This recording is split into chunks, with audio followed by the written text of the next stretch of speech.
but Ashton Jeanty looks as advertised. Now, again, in this exercise of the mock game, the simulated scrimmage, whatever you want to call it, there wasn't any tackling to the ground.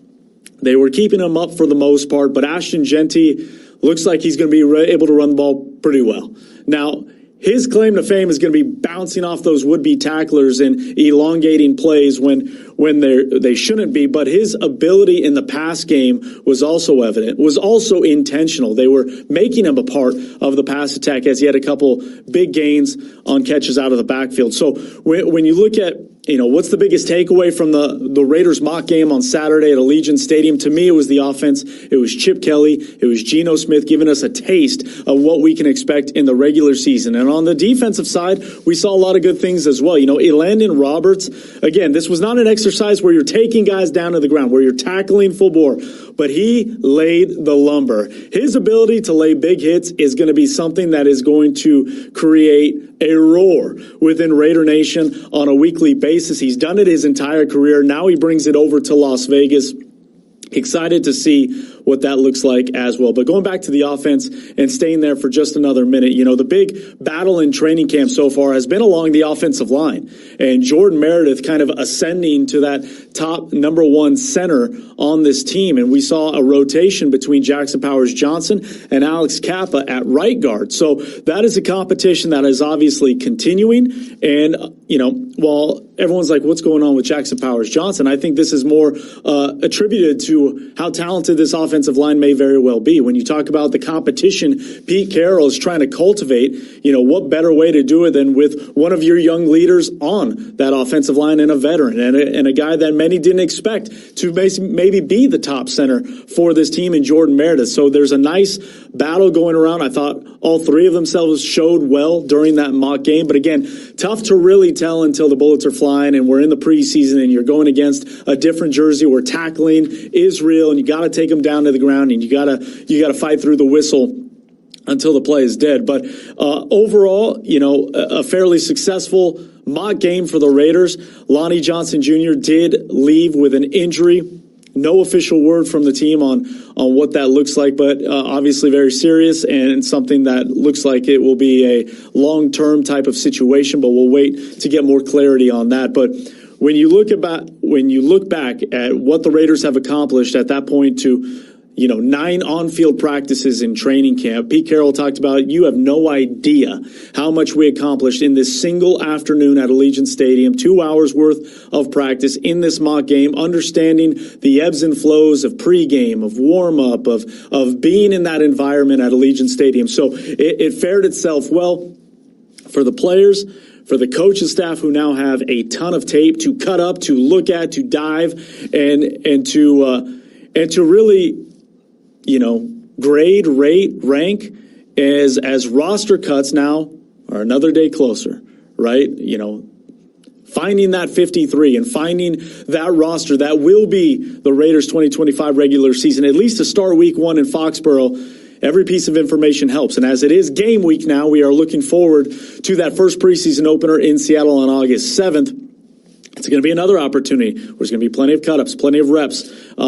There may or may not be injuries. There may or not be opportunities for other players to step up in different roles. So what that looks like remains to be seen. But the work continues here at Raiders HQ. And as we get set to welcome in another Raiders rookie here inside the Raiders Training Camp podcast, we continue to get excited for the competition and everything we saw at Allegiant Stadium continuing into the preseason opener, into the preseason game at Allegiant Stadium, and as we get set for the regular season. Joining us now here on the Raiders Training Camp podcast presented by SiriusXM is Raiders rookie offensive lineman Caleb Rogers. Welcome in. His first time in the studio. I guess what a whirlwind of a year this must have been. We've been talking about how no days off, right? What has the transition been like from your final year in college into the NFL and as we are in the midst of training camp? It's been a fun, exciting transition. I feel like it's been pretty seamless in the procedure sense.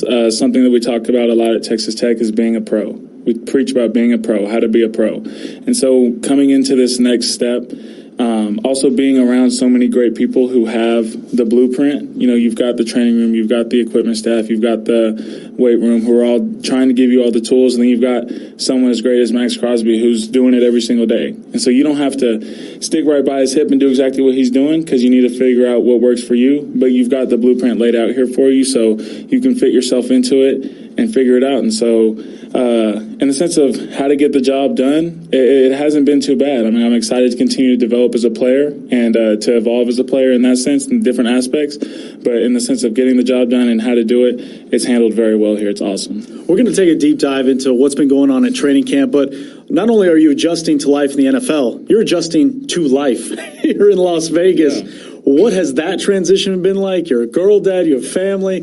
What has been that whirlwind? I mean, it's very interesting. It's having them out here is awesome. Being able to bring my daughter out to practice and have her help me take off my tape is an awesome experience. Pete's very welcoming when it comes to just being family oriented and having the family involved, and so that's extremely appreciated on my part. And I mean, I love it. Like, I love every single part of it. I'm excited. I feel like every single day or every single week we've got a new first.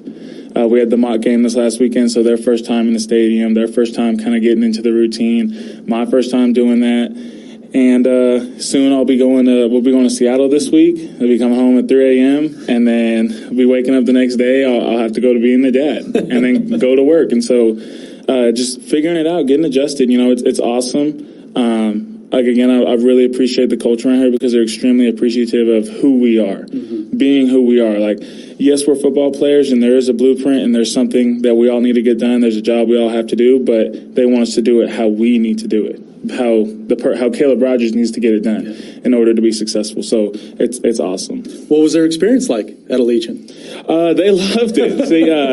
They didn't do the field passes this week, so she was a little frustrated that she didn't get to go on the field. Come on, Dad. What are we doing? That one's on me. But they really enjoyed doing it. Chloe's very much so on making Callie walk right now because you're going to get used to this. It's going to be big stadiums, a lot of walking. We're going to have them go to 1 or 2 away games this year too. So it'll be, like I said, a lot of firsts this year. It'll be awesome. All right, you did get a lot of field access at that mock game on Saturday. How do you take something like that in? It's training camp. It is a practice, but a mock game. But you're in this new environment. You know, Pete's keeping you on your toes with the competition, the energy level. What was that experience? Describe it for us and how you think you handled it. So going into a new environment, you know, something like that where it's not exactly the game, but it's a mock up of it. You know, it's meant to simulate it. It can kind of emphasize the fact that don't make too much of where you are. And we kind of got the biggest example we'll ever get of that in 2020 with COVID. Pulling the fans out of the stadium, how differently of a player are you going to be if there's no one watching? And so it's really interesting how I've been able to just continue to carry that throughout my career. Every time I'm in a new stadium, every time I'm in a new environment, am I going to let that change who I am? Am I going to let that change my routine, change the mentality that I have, change the type of player I am? But that's where we got to be consistent. And so that's just something we talk about a lot. And I personally talk about a lot is just being consistent, being the same person every single day. So stick to the routine. Again, I'm trying to figure out that routine of what it's looking like and having the support that we have. The strength staff is incredible. The nutrition staff is incredible. The way they're willing to talk to you, help you build that plan. Willing to give you the tool, but also let you know that don't be afraid to tweak your tool. We're meant to adapt and change as players as we continue to figure this out. So, yes, you're going to change in different environments, but that's based on what you need. But you don't have to change on different environments because of where you're standing. We've had 10 on-field practice days thus far.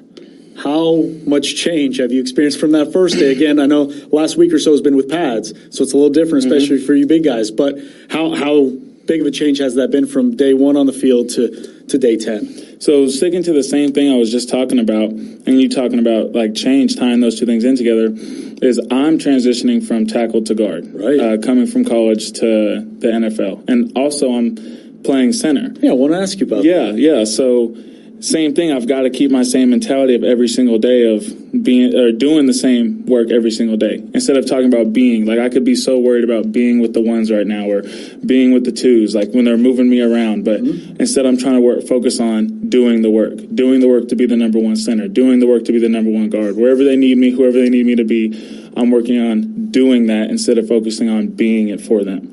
And that way, I don't have to, I'm ready. I know, I know when I'm ready. No, I'm going to do the work to be ready continuously so that way I'll never change.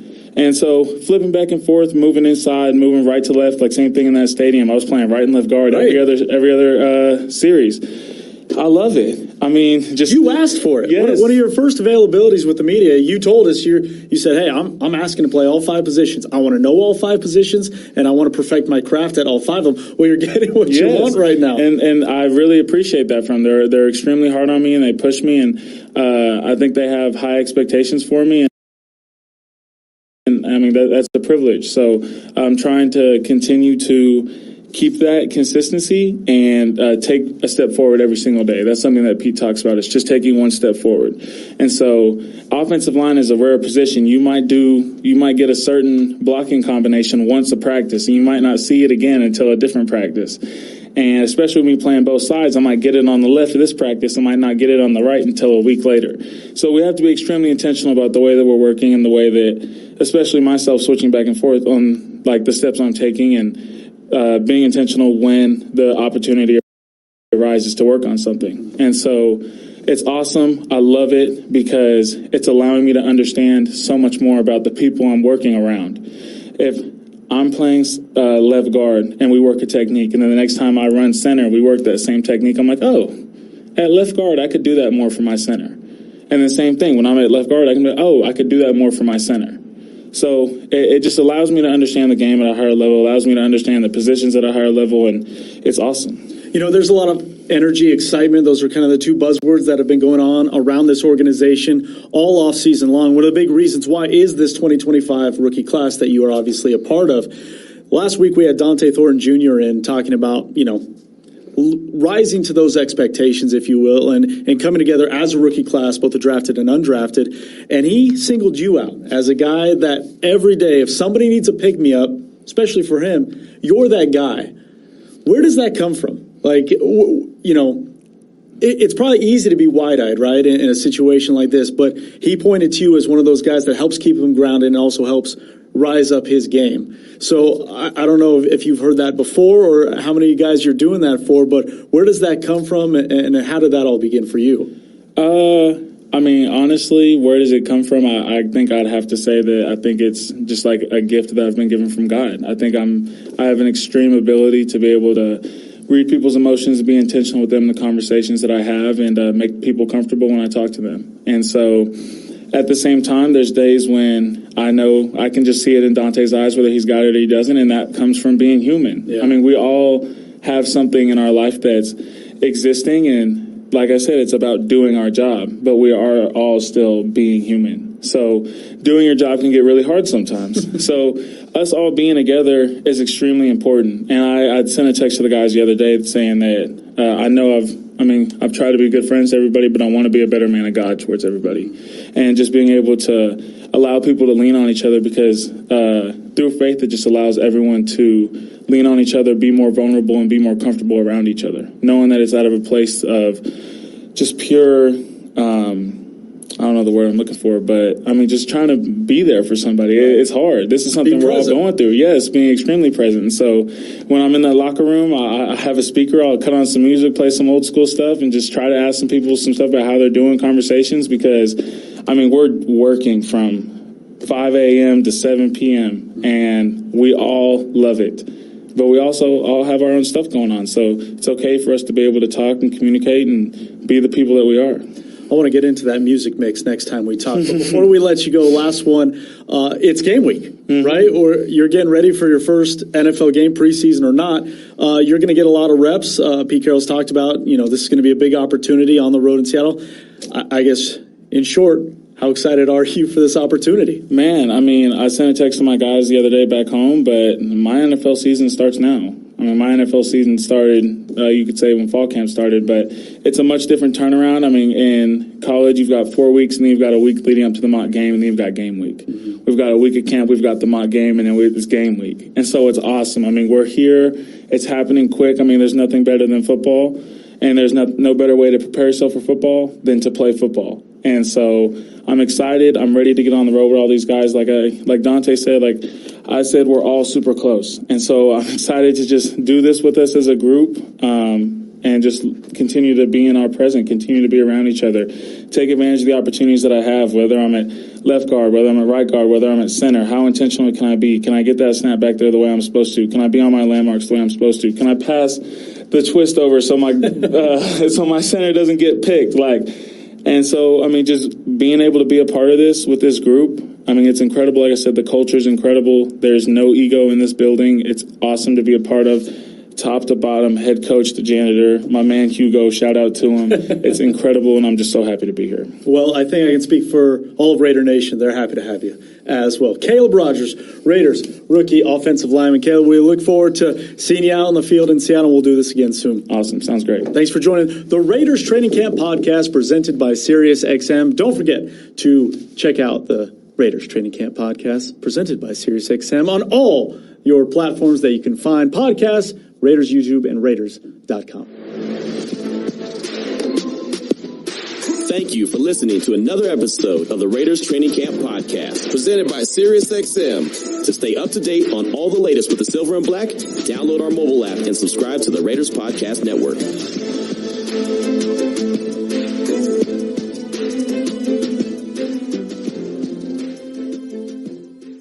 Experience the game you love at Allegiant Stadium, home of the Las Vegas Raiders. Make your travel just as legendary with nonstop flights on Allegiant. Enjoy low fares and live your best nonstop life when you book your flights on Allegiant.com today. Allegiant, the official airline of the Las Vegas Raiders. Hi, I'm Heidi Fang, digital sports anchor here on 7 at 7. Watch our streaming nonstop newscast immediately with your mobile phone. 7 at 7 gives you every bit of local news you need in just 7 minutes. Breaking news, local neighborhood news, weather, and sports are all just a click away. Our team bringing you all of what's happening in the Valley. Find us on Roku, Amazon Fire, Apple TV, YouTube, and more. It's local news at your fingertips from the RJ and ReviewJournal.com. Welcome to the Raiders Press Pass, your credential to all things silver and black. Cameron, you kind of got thrown into the fire a little bit last year. Got a chance to start and get your feet wet. How big was that experience heading into year two? I feel like that experience helped me out a lot because being tossed in that fire helped me see the receivers, like the different receivers in the conference and just everybody. So coming into this year, I feel like it helped me know the different receivers and how to play them and different tendencies that they like to do. You do a lot of film study of yourself and sitting with the coaches to kind of figure out the good points and the things that you needed to work on. Yes, we did. Going over just my press technique and all that. Yeah. What is the difference maybe between your confidence level right now and where it was last year? I feel like it's way higher. Coming in, like I said, got through in that fire, still played confident, but coming in this year, I feel like I'm that guy. So, yeah. What is it like for you to play for a head coach who's so known for defensive backs, has worked with so many great defensive backs in his career, and now he's kind of bringing that knowledge to you? I feel like it's really good because like he's coaching like Richard Sherman, tall guys like that. Pete's a good coach for a defensive back, so he the pierced up. I'm a long guy, so I like to use that technique. I feel like that helped me out, knowing like that he know the technique and he can tell me and coach me up on it. It helps out a lot. How good is it to have your cousin here with you? It's good. It's real good. Being from the same place, then being on the same team, it means a lot. Even for the folks back home, they see family members play on the same team. Like that's big even for the city. He said that he's tough on you, but you want that, obviously. Yeah. How does that work out, that relationship? And are you guys getting closer now that you're on the same team? Yeah, I believe so. Like I say, that's good. Like I need somebody on me like that can come and talk to me, and vice versa. I can talk to him, and it wouldn't be like no hard feelings or nothing, because we can just communicate with each other like that. He spoke to us. He also talked about some of the lower times for him, right, coming off the injury and some hard times he went through, and how it also helped to have family here. How's it feel to sort of have somebody older need you at times to lean on?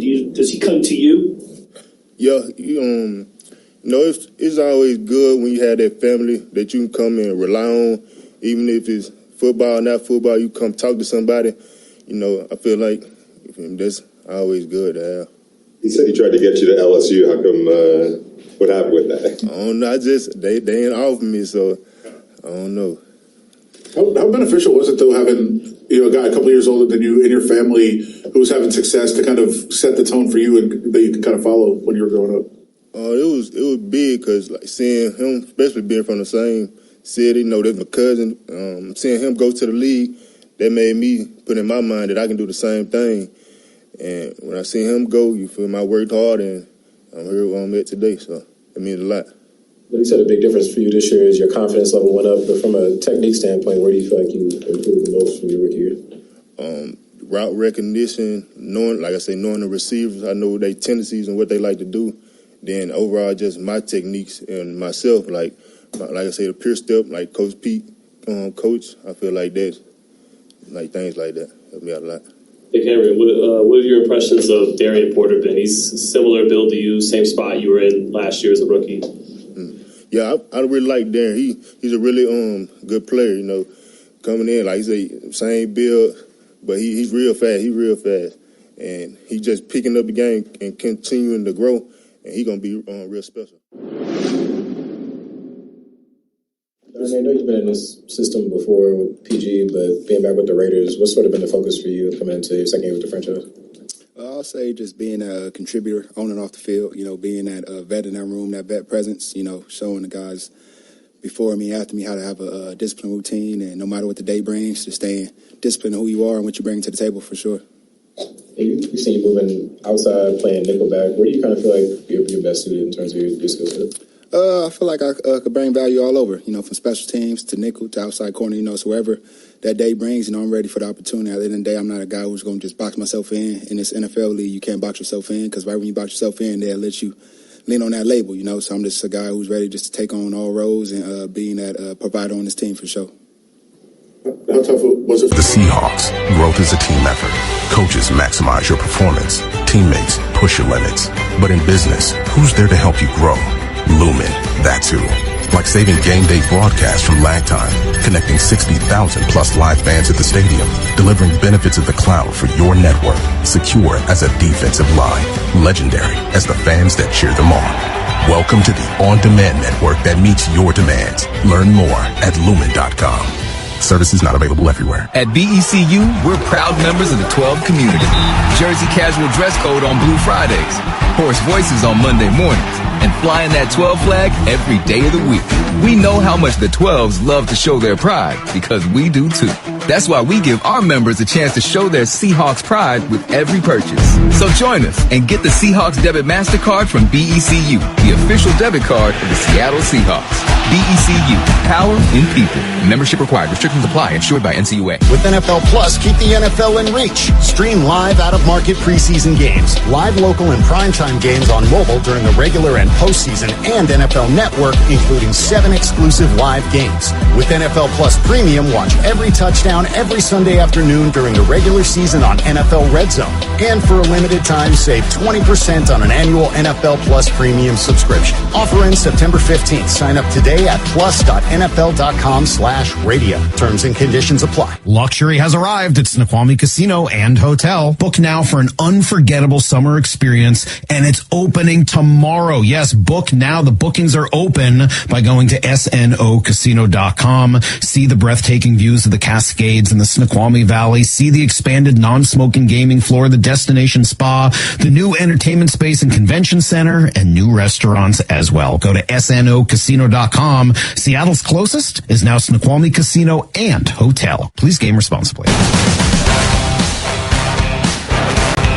St. Charles this football season, 2 premier Northwest franchises are teaming up.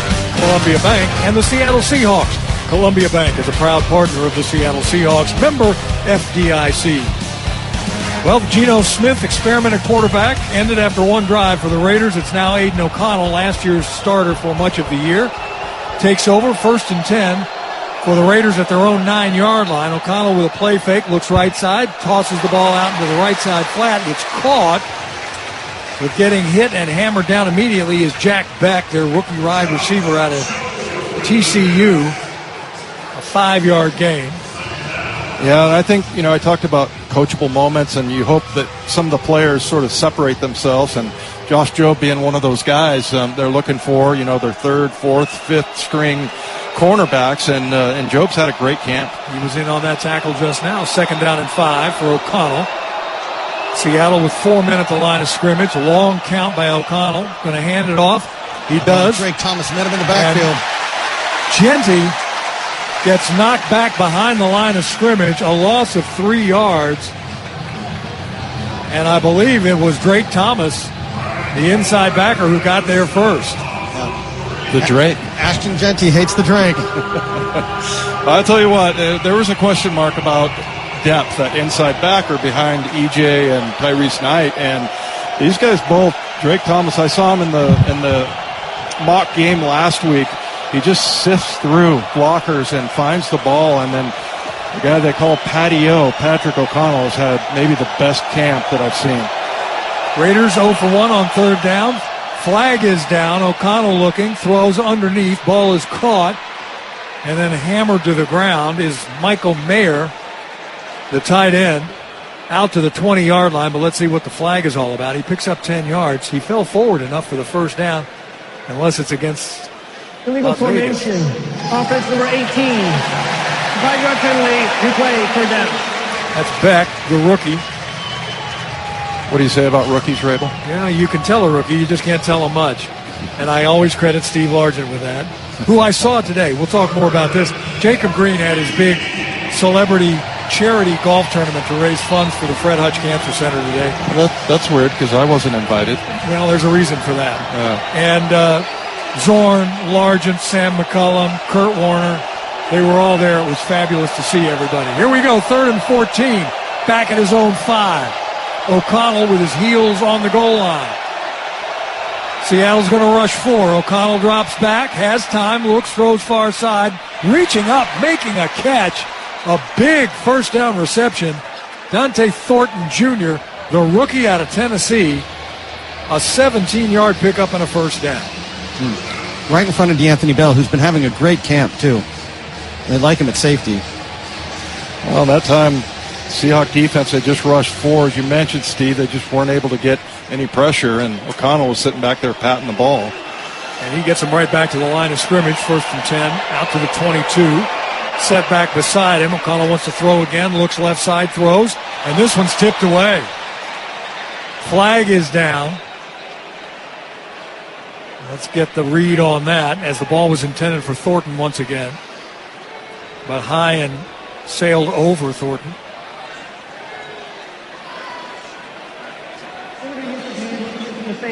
Defense number 29.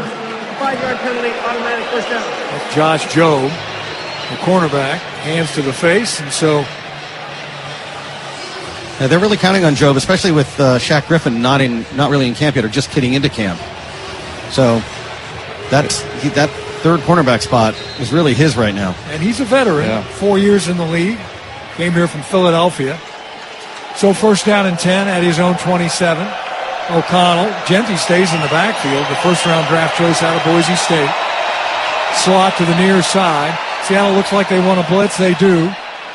Getting there from the near side and chasing the play all the way down on that backside is Nick Imanwari. But a flag is down on the far side of the field. It's going to be offsides on somebody. I think it's the Raiders. It is. Well, Imanwari has just been dynamic out at practice. You see, like, he's getting interceptions almost every practice, and he plays anywhere. And, he can play like a linebacker. He's a big guy. Offside, offense number 10. Penalties decline. All he needs is the nickname. Is it Nick Big Nickel Imanwari? Is it Nick Man of War Imanwari?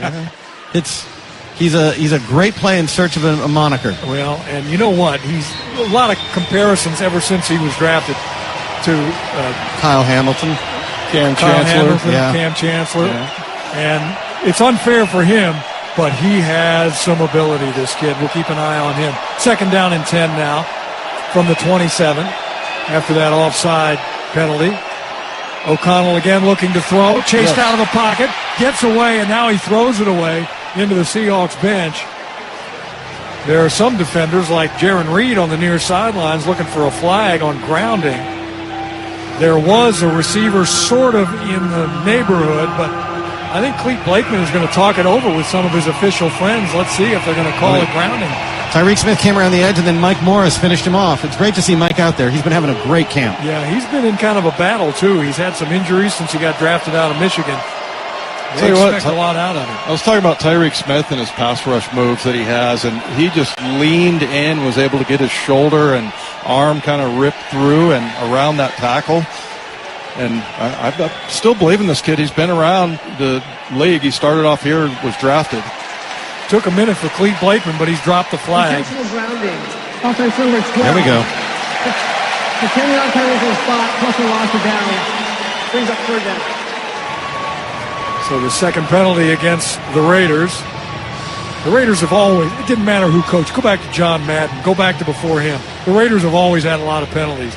But Pete Carroll is, again, trying to change the culture over there at Las Vegas, and that's one of the things he will find a way to clean up. The Raiders, 1 of 2 on 3rd down. O'Connell looking at a 3rd and 20 from his own 17. Out of the shotgun, underneath.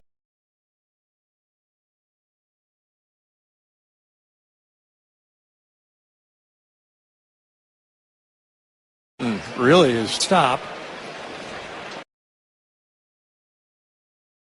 3rd down, O'Connell looking at a 3rd and 20 from his own.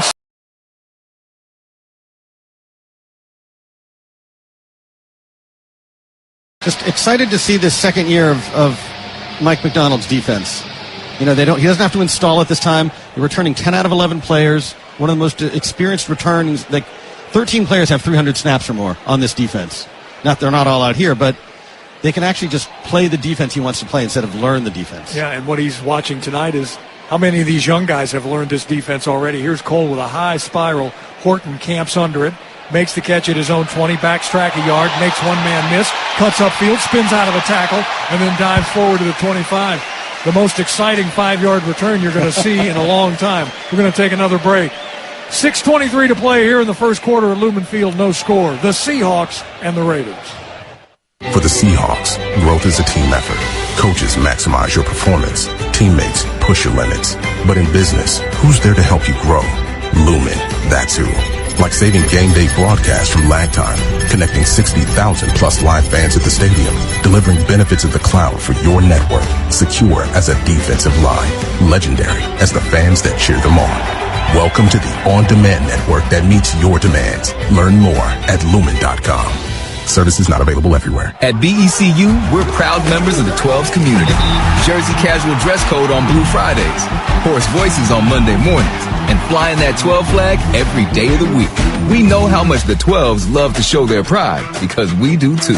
That's why we give our members a chance to show their Seahawks pride with every purchase. So join us and get the Seahawks Debit MasterCard from BECU, the official debit card of the Seattle Seahawks. BECU, power in people. Membership required. Restrictions apply. Insured by NCUA. With NFL Plus, keep the NFL in reach. Stream live out-of-market preseason games, live local and primetime games on mobile during the regular and postseason, and NFL Network, including 7 exclusive live games. With NFL Plus Premium, watch every touchdown every Sunday afternoon during the regular season on NFL Red Zone. And for a limited time, save 20% on an annual NFL Plus Premium subscription. Offer ends September 15th. Sign up today at plus.nfl.com/radio. Terms and conditions apply. Luxury has arrived at Snoqualmie Casino and Hotel. Book now for an unforgettable summer experience, and it's opening tomorrow. Yes, book now. The bookings are open by going to snocasino.com. See the breathtaking views of the Cascade decades in the Snoqualmie Valley. See the expanded non-smoking gaming floor, the destination spa, the new entertainment space and convention center, and new restaurants as well. Go to snocasino.com. Seattle's closest is now Snoqualmie Casino and Hotel. Please game responsibly. Just coming for the Seahawks start from their own 25-yard line. Let's head down to the sidelines. And Jen, a very familiar face out there on the field with a lot of backups, Jen. Yeah, Abe Lucas has plenty of regular season snaps, but he knows that these snaps are important because he didn't have them last year. Remember, he was still coming back from a knee injury, and it took him just a little bit to find his rhythm and groove. I talked to him a week ago, and he said, boy, it really is nice to be out here and practicing at the beginning of camp. And, Steve, I would also think it helps evaluate that right guard position when you have one of the starters out there. Absolutely right. On 1st and 10, Locke goes under center with an eye backfield. He's going to turn and hand to Holani, who starts right, cuts back to the middle, and runs into a wall, and flags come flying in the process. So we'll sort all of that out. Trying to get the wide zone run game going, which for a linebacker, I think it makes it difficult for him because, you know, the gaps, I mean, you see guards and tackles almost. Defense, number 96. 5-yard penalty. That's a first down. rare call. That's, what, 3 penalties already on the Raiders, yeah. Yeah, but you look at that scheme that they have. I mean, you see the center and the guards and the tackles like almost sprinting to the sidelines to try to create that space, and then they can run all kinds of things off of it. But that one didn't work out, but you can see what they're trying to do. And that's why they like Sundell and his athleticism at the center. And Lualu, who was called for that hold, is trying to grab a hold of a defender, so he can't get out there to make that block. Right. Meantime, the Seahawks run a quick hitter to the right side, pick up about 3 yards again with George Holani, now in his second year out of Boise State, where he was a 3-year starter. Over 3,600 yards, but then again, that kind of gets lost in the wash when you're talking about Ashton Jeanty in the season he had last year at Boise. I remember playing linebacker and seeing one of my defensive linemen grabbing a jersey and pulling it. It's like, God bless you. I know you're cheating, but it sure helps. 2nd down and 7. Drew Lock looks right, now back to the near side, and it's caught. A dart of a throw to Jake Bobo across the 40 out to the 43-yard line. A 10-yard gain and a first down. The passing game, yeah, they talk about we're going to run, and throw deep. But a real precision passing game we're seeing here. Quick look right, come back to the left, get the ball out of your hands. That was really decisive. But the other thing is, with these formations, not knowing whether it's a run or a pass, they're able to disguise it way better than I think they were last year. Alani, the single setback with a wide slot to the right side. Play fake. Locke is going to throw again. Has all day. Now he's going to scramble to his left, and he has a mile in front of him. Now he throws incomplete. I think had he run, he'd have picked up a few yards, but he'd also gotten blasted as Horton makes that catch, but out of bounds as he was run out by a couple of defenders. It'll come back to the line of scrimmage and look at a 2nd down and 10, but he had all day to throw. Kind of interesting, Drew Lock, one of the stories I heard during camp was that he'd never had a quarterback coach, which his coach is Janoko, the new quarterback coach, work on his footwork. You know, and a lot of quarterback coaches just don't. Like, I don't care where your feet are, just, you know, make the throw, and it's really helped Drew Lock. 2nd and 10 from his own 43, motion across the formation. The handoff goes to Martinez. A flag is down again, 2 flags, as Martinez goes right side. Cut down just before the midfield stripe. You know, you're talking about Genty, who was, you know, a first-round pick and led the college football league in yards after catch. Defense, number 96. I mean, 5-yard penalty from the end of the run. First down. By the way, that's the second on Laulu, their defensive tackle. Pete Carroll chomping on that gum on the far sideline. He's not happy. So I meant yards after contact. Ashton Jeanty led college football in yards after contact, but you know who was number 2 in college football? Our 7th rounder, Damian Martinez, the Yak Devil. Yeah, he has looked good. He looked good in the scrimmage a week ago. He has looked good in camp. 1st down and 10 after the holding call at the Raiders 47. Motion from right to left. Locke hits his back foot. Now he's going to scramble right side. This time he is going to run. And he runs out of bounds over into the bench area of the Raiders. Nobody hits him. That's a plus. A 2-yard gain after all that. Back in the day when they had guys like Ben Davidson and Otis Sistrunk, they'd have drilled the quarterback over on the far sideline. Well, I thought that linebacker looked familiar, number 33 there. Yeah. Jamal Adams. Jamal Adams in the game. He's a linebacker now, not playing safety, and I always felt like that's where he had his most successes, playing in the box. And he looks across at the Seahawks, and I know he wasn't happy the way things ended here, a lot of injuries, but he wouldn't recognize this team anymore. It's changed so much since he left. Meantime, I-backs behind lock on 2nd down and 8. Handoff coming near side is Holani, and he's dragged down from behind by the aforementioned Jamal Adams, and he's letting everybody on the near sidelines for the Seahawks know about it. Now he heads back. He always was kind of a big talker. Well, speaking of big talkers, Spoon is down there. Was it Spoon? Yeah. Number 21 down there, giving it to him. That guy never stops talking on the field. They were asking Cooper Kupp, out of the defense, who's the most annoying? And he said with love, they're all annoying. They never stop talking. Yeah, but he did point out Spoon was... Spoon seems to be the leader of the group. Yes. 3rd down and 6. Seattle 1 of 2 on 3rd down. They've spread everybody out now. They got a wide slot to the right side, wide out near side. Locke has time, and he throws down the middle. Ball is caught for a first down inside the 35-yard line. There's our rookie. That's Arroyo. It is, and we have been waiting to see Arroyo, tight end, wide receiver, you name it, he can do it. At 6'5", 254 pounds, he picks up a first down for the Seahawks, and this guy is another one of those gifted players. All ACC tight end in 4 years at Miami. He's something. He only had one drop. He had one drop in his college career. That's amazing. I asked somebody, can he block? And they're like, we don't care. That's right. 1st and 10 at the Raiders 33. I-backs this time. Let's run the ball again, and Holani slips as the turf monster reached up and grabbed his shoes, and he's stopped for no gain after a slip going to the right side.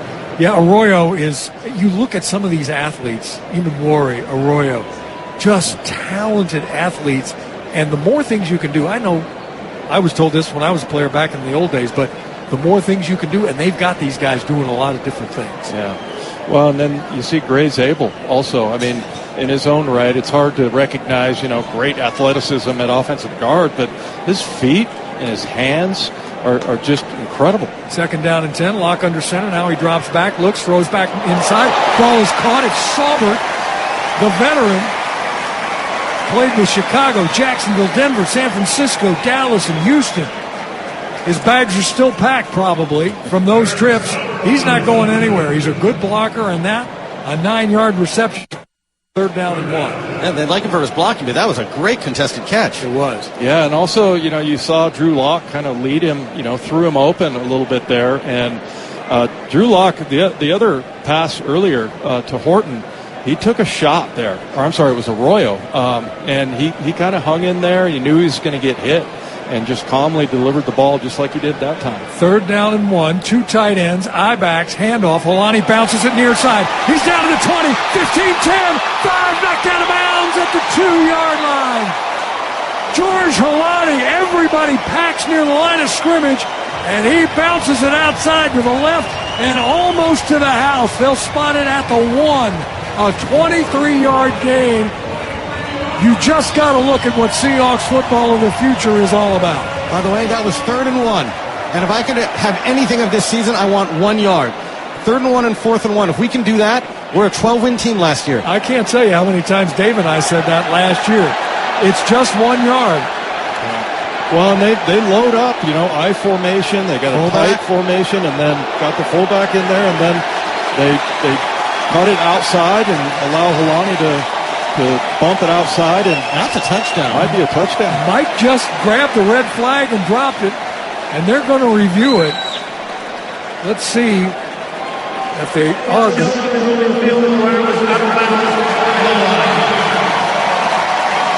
So we're going to take a timeout while the officials look at this, and we'll be back to see if the Seahawks have scored their first touchdown of the preseason. Don't go away. Hey golf fans, Jordan Babineau here. Get ready for an unforgettable weekend at the 2025 Boeing Classic. Come see Masters champions and Hall of Fame golfers battle it out at the club at Snoqualmie Ridge, August 8th through the 10th. Bring the whole family and check out Seahawks Village, packed with fun for all ages. Plus, celebrate 20 years of the Boeing Classic, supporting the Benaroya Research Institute at Virginia Mason Franciscan Health. It's more than just golf. It's an experience you won't want to miss. August 8th through the 10th. Tickets start at just $20 and kids get in free. Visit BlowingClassic.com for more. For years, everyone thought Verizon had the best network, because they did. But now the best mobile network in the U.S. is T-Mobile. T-Mobile's network has the most advanced 5G, with more towers, and their signal reaches further than ever. So you can text and Insta-talk and say, "You won't believe where I am." T-Mobile has the best mobile network in the U.S. based on analysis by Ookla Speed Test Intelligence Data 1H2025. See T-Mobile.com/network. Luxury has arrived at Snoqualmie Casino and Hotel. Book now for an unforgettable summer experience, and it's opening tomorrow. Yes, book now. The bookings are open by going to snocasino.com. See the breathtaking views of the Cascades and the Snoqualmie Valley. See the expanded non-smoking gaming floor, the destination spa, the new entertainment space and convention center, and new restaurants as well. Go to snocasino.com. Seattle's closest is now Snoqualmie Casino and Hotel. Please game responsibly. With NFL Plus, keep the NFL in reach. Stream live out-of-market preseason games, live local and primetime games on mobile during the regular and postseason, and NFL Network, including 7 exclusive live games. With NFL Plus Premium, watch every touchdown every Sunday afternoon during the regular season on NFL Red Zone. And for a limited time, save 20% on an annual NFL Plus Premium subscription. Offer ends September 15th. Sign up today at plus.nfl.com/radio. Terms and conditions apply. While we were gone, our referee, Cleet Blakeman, gave us the good news. In fact, George Halani did stick that ball just across the goal line, right over the pylon. He scored. So a 24-yard touchdown run for the Seahawks. Halani now 7 carries for 61 yards. He's averaging 8.7 yards a carry. And the Seahawks are up 6-0, waiting for the Jason Myers PAT, which is about to happen. And Oots with some outstanding blocking. We're going to hear that a lot this year. I'm sure we will. I mean, 274 pounds and runs 19 miles per hour. That's not Max Strong. That's a Mack truck. So here's Myers with the PAT to make it a 7-point Seahawks lead here in this first quarter. Michael Dixon doing the honors holding. Kick is away. And the kick is good. 39 seconds left to play here in this first quarter. The Seahawks take a 7-0 lead over the Las Vegas Raiders. Pete Carroll, as he did when he was here with the Seahawks, out there to congratulate his guys as they come back over to the sidelines. Now the Seahawks will go back on defense again. This scoring drive recap brought to you by the Chevy Equinox. From the sporty RS to the adventurous active trim and even an EV. Equinox is where Northwest adventures begin. You know, I think one of the other things that really is going to help this run game is our defense. Because, I mean, if you're giving up, it's the third quarter and it's 21-zip, you got to kind of desert whatever you're going to, run your game plan as far as running the ball. And, I think the defense can really keep them within range where they can do that. That would be the biggest problem with the new offense is not having a good defense to support it. And I think that's what Mike calls situational football. And just to finish our thought on the drive, 10 plays, 75 yards, 5:44 off the clock, and then the 24-yard run. We've got a 7-zip game. Here's Myers with the kick, end over end. It's going to come down to Sincere McCormick, and he's going to take a knee 3 yards deep in the end zone. And so we'll play out these final 39 seconds of the first quarter. That review, the NFL this year is launching a new virtual measurement system that they haven't done before, where they're going to be able to track where the ball gets placed. So we no longer have to fully just trust 2 dudes holding a giant orange exclamation point and a rusty chain. The one thing they haven't figured out yet is the most inexact thing in all of football, which is where the ball's going out of bounds on a punt. I mean, they're one step away from having like a necromancer slaughter a lamb to figure out where the first down marker is. First down and 10 from his own 35. O'Connell with the handoff. Wow. And great defensive play on the far side by the Seahawks. Yeah, Bohanna, what a great... we talked to Jaron Reed the other day, and I asked him about some of his running mates there, and he mentioned Bohanna Wearing number 92, that's a fairly famous number around here. And a large man at 6'3", 335 pounds. He does it justice, Dave. Finally. Here we go. Brandon Meebane was good. Yes, he was. 2nd down and 10 from the 35.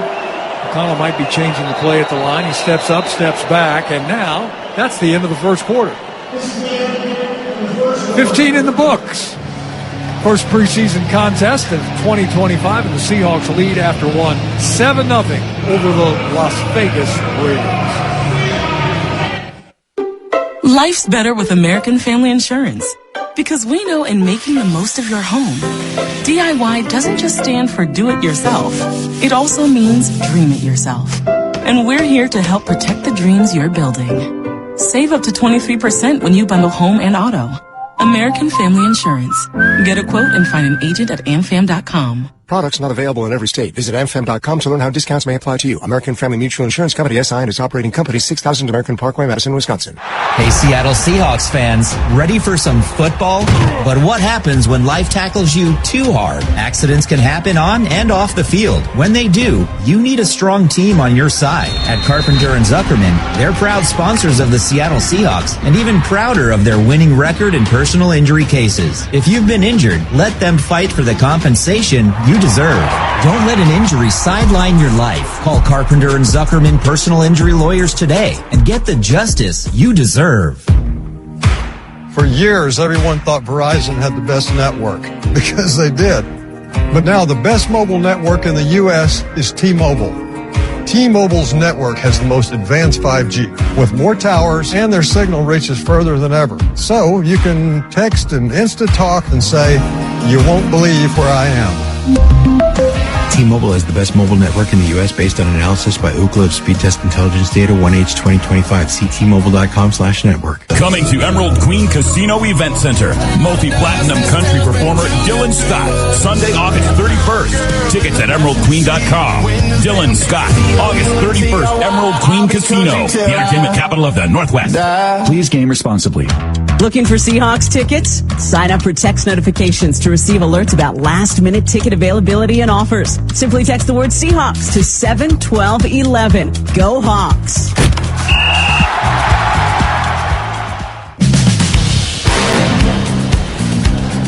Seahawks up 7-0. Let's head back down to the near sidelines. Jen Mueller.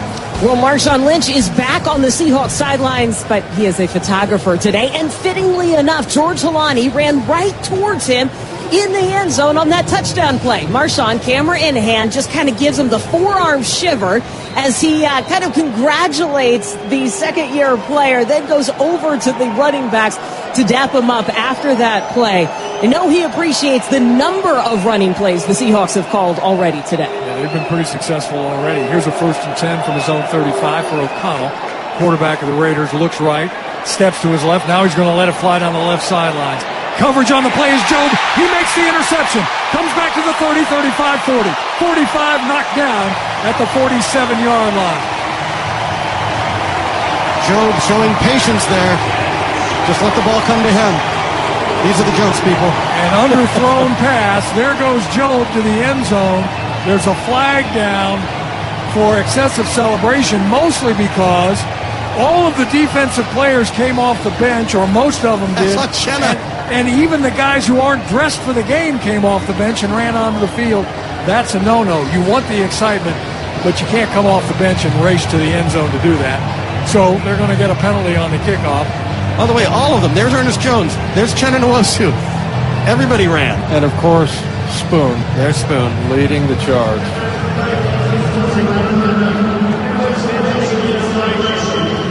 15-yard penalty from the other line. First down for Seattle. So we'll back it up to the 32-yard line, and that's where the Seahawks will start after the penalty. So a learning moment for all the guys on the defensive sidelines. You want the enthusiasm, but guys, let's kind of understand what the rules of the game are here. So I wonder how Mike Macdonald's going to handle that. He'll be a little bit stern about it, and then he'll be happy as heck that Job steps in front of that pass and intercepts it. Brady Russell now the fullback. With his flowing locks on 1st and 10 from the 32. Drew Lock, play fake, has time, pats the ball, now rolls to his right, looks, he's going to dump it off out of bounds near side, looking for somebody to throw to. Torrey Horton was deep down the middle of the field, but he had a couple of Raiders shadowing him, nowhere to go with the ball, so get rid of it as Booker was bringing the pressure for the Raiders. 2nd down and 10. Yeah, we talked about, who are going to be the preseason heroes, and Brady Russell, as you mentioned, Jeff lined up at fullback, and he's very versatile, and it's like you said, Steve, the more you can do. I mean, he's on every special team, and he can play tight end and fullback. 2nd down and 10. Locke takes a shotgun snap, underneath handoff, and Martinez is wrapped up for no gain. He was almost strangled as he went to the ground that time. Somebody with a high tackle in there for the Raiders. To continue your thought, Dave, I mean, a lot of these guys, the way they're going to make the team is special teams, and it's the more you can do. You don't want to be the guy in the band who just stands there and hits the tambourine and dances. You're probably not going to make the tour. That's right. I don't know. I was a pretty good tambourine player back in my day. You were in an all-tambourine band. That's exactly right. 3 of 4 on 3rd downs with the Seahawks. Looking at a 3rd and 10 now, again from his own 32 with a slot far side. Locke out of the shotgun. Martinez releases from the backfield. Locke is going to throw near side. Ball is caught. Flag is down. Near side catch by Horton. I mean, he was covered tightly by Decamerion Richardson. I think it's going to go against the Raiders. He held Horton there. Again, Horton reaching out and making that catch with his hands on the near sidelines, and a perfect pass by Locke.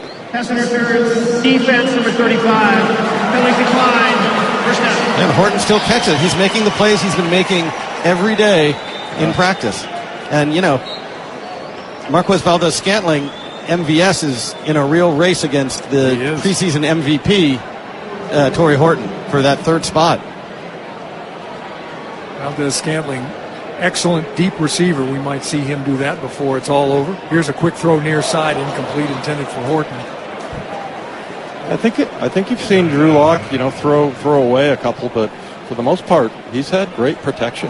He has, and that time again, just another throw.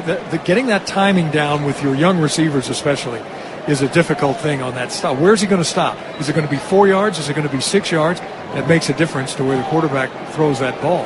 And some of the youngsters are in now at the offensive line. Satoto Lamea's in, Knight's in. I think we're done with Abe. Backs are out. Empty backfield with 4 receivers. Ball gets past Locke. He tries to scramble for it. He can't get on it, but the Seahawks do, as Locke was trying to pick it up.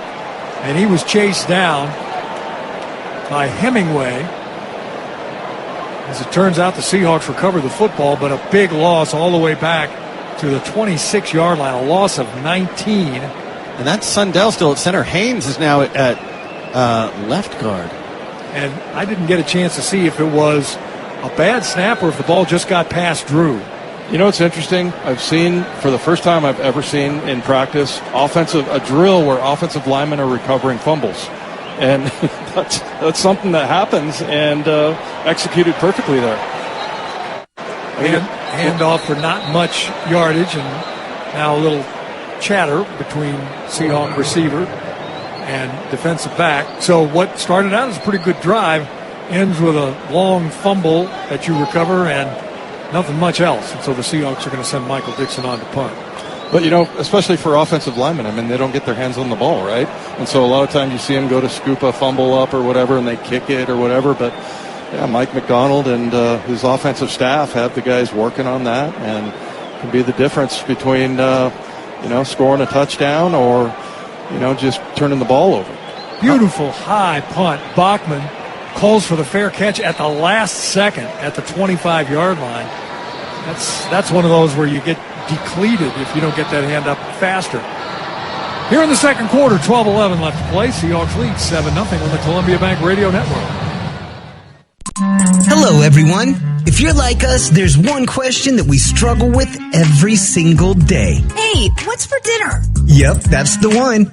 Well, let us help you figure out dinner tonight. All you have to do is stop by and pick up a delicious pizza from your neighborhood Papa Murphy's and enjoy it fresh out of your oven in just minutes. Did you know that Papa Murphy's hand makes their dough, slices veggies by hand, and grates cheese fresh from the block in their store each day? Absolutely. That's why their pizza is so yummy. Okay, but have you heard about their amazing in-store special for August? No. What's the special? In August, Papa Murphy's is offering their fan-favorite chicken garlic pizza for only $12.99. The chicken garlic? That's the pizza with fresh Roma tomatoes and creamy garlic sauce, right? Yep, that's it. It's a delicious pizza at an awesome price. So, what's for dinner tonight? Papa Murphy's Pizza.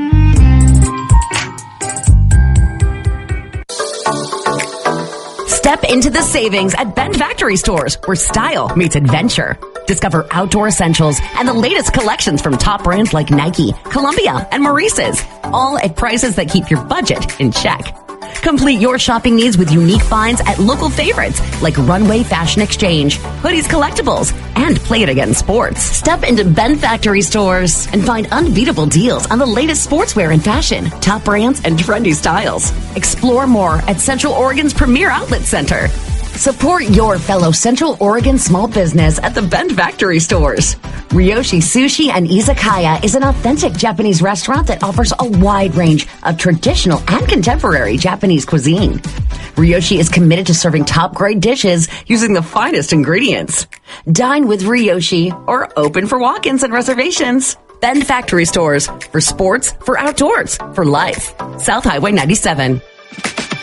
5, 6, 7. Plan on attending the Crook County 4-H and FFA Livestock Sale on Saturday, August 9th at 11 a.m. at the Crook County Fairgrounds. You'll be bidding in person at the fairgrounds. Don't miss the FFA Alumni Barbecue starting at 12:30 till 3:30 in the afternoon. Mark the date on your calendar and support Crook County youth by participating in the Crook County 4-H and FFA Livestock Sale Saturday, August 9th starting at 11 a.m. at the Crook County Fairgrounds Indoor Arena.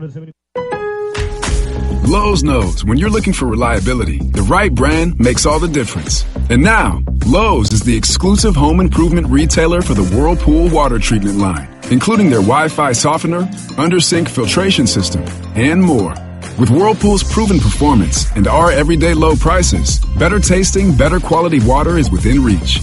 Shop pro-trusted brands like Whirlpool and more, in-store or online. Lowe's, we help, you save. Seahawks! Central Oregon's home for Seattle Seahawks football. Country's greatest hits, 95.7, The Ranch. His hook to curl drop there and just has to feel that tight end working in behind him and maybe take a peek at him. But, yeah, he was able to definitely victimize that. Handoff on 1st and 10. That's Sincere McCormick running the ball. He's getting some playing time now. He's a third-year player out of Texas San Antonio.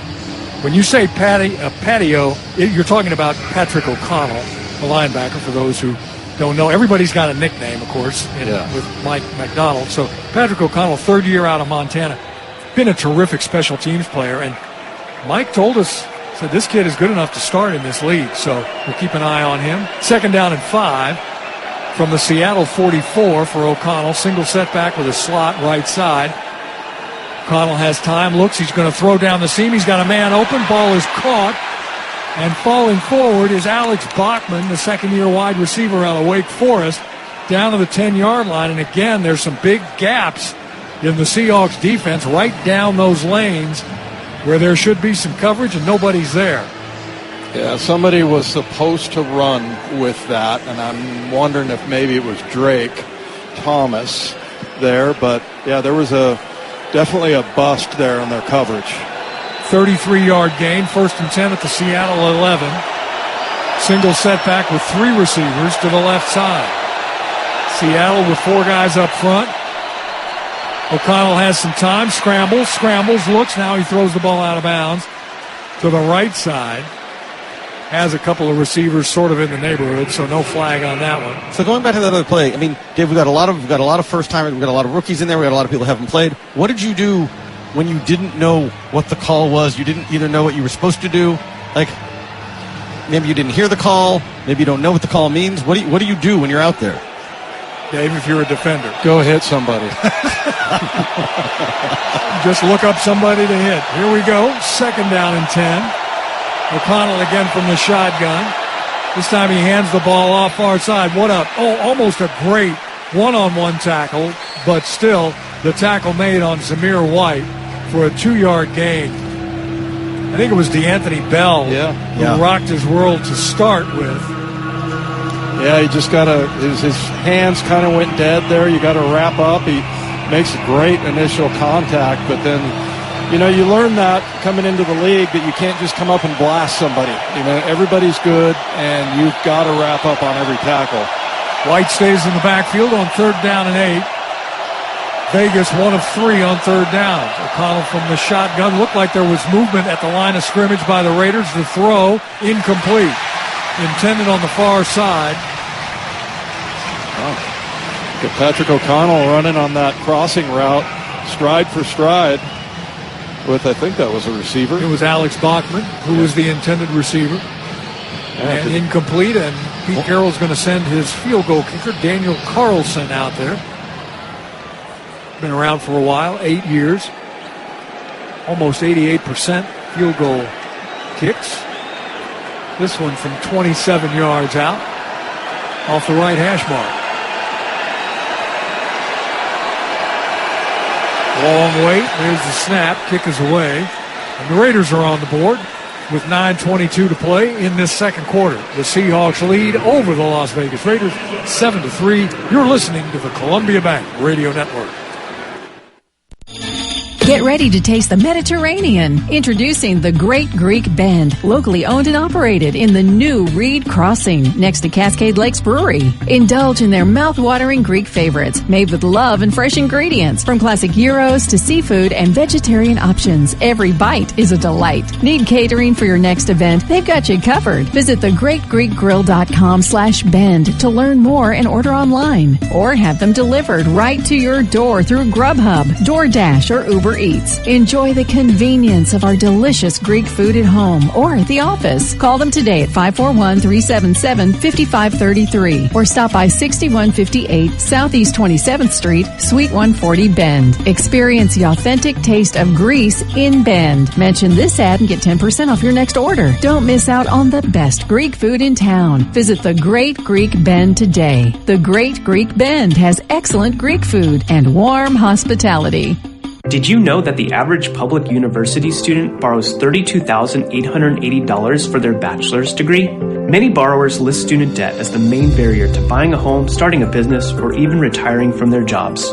Are student loans keeping you from other goals? Between different payment plans, types of cancellation, and tax implications, we know that student debt can be confusing.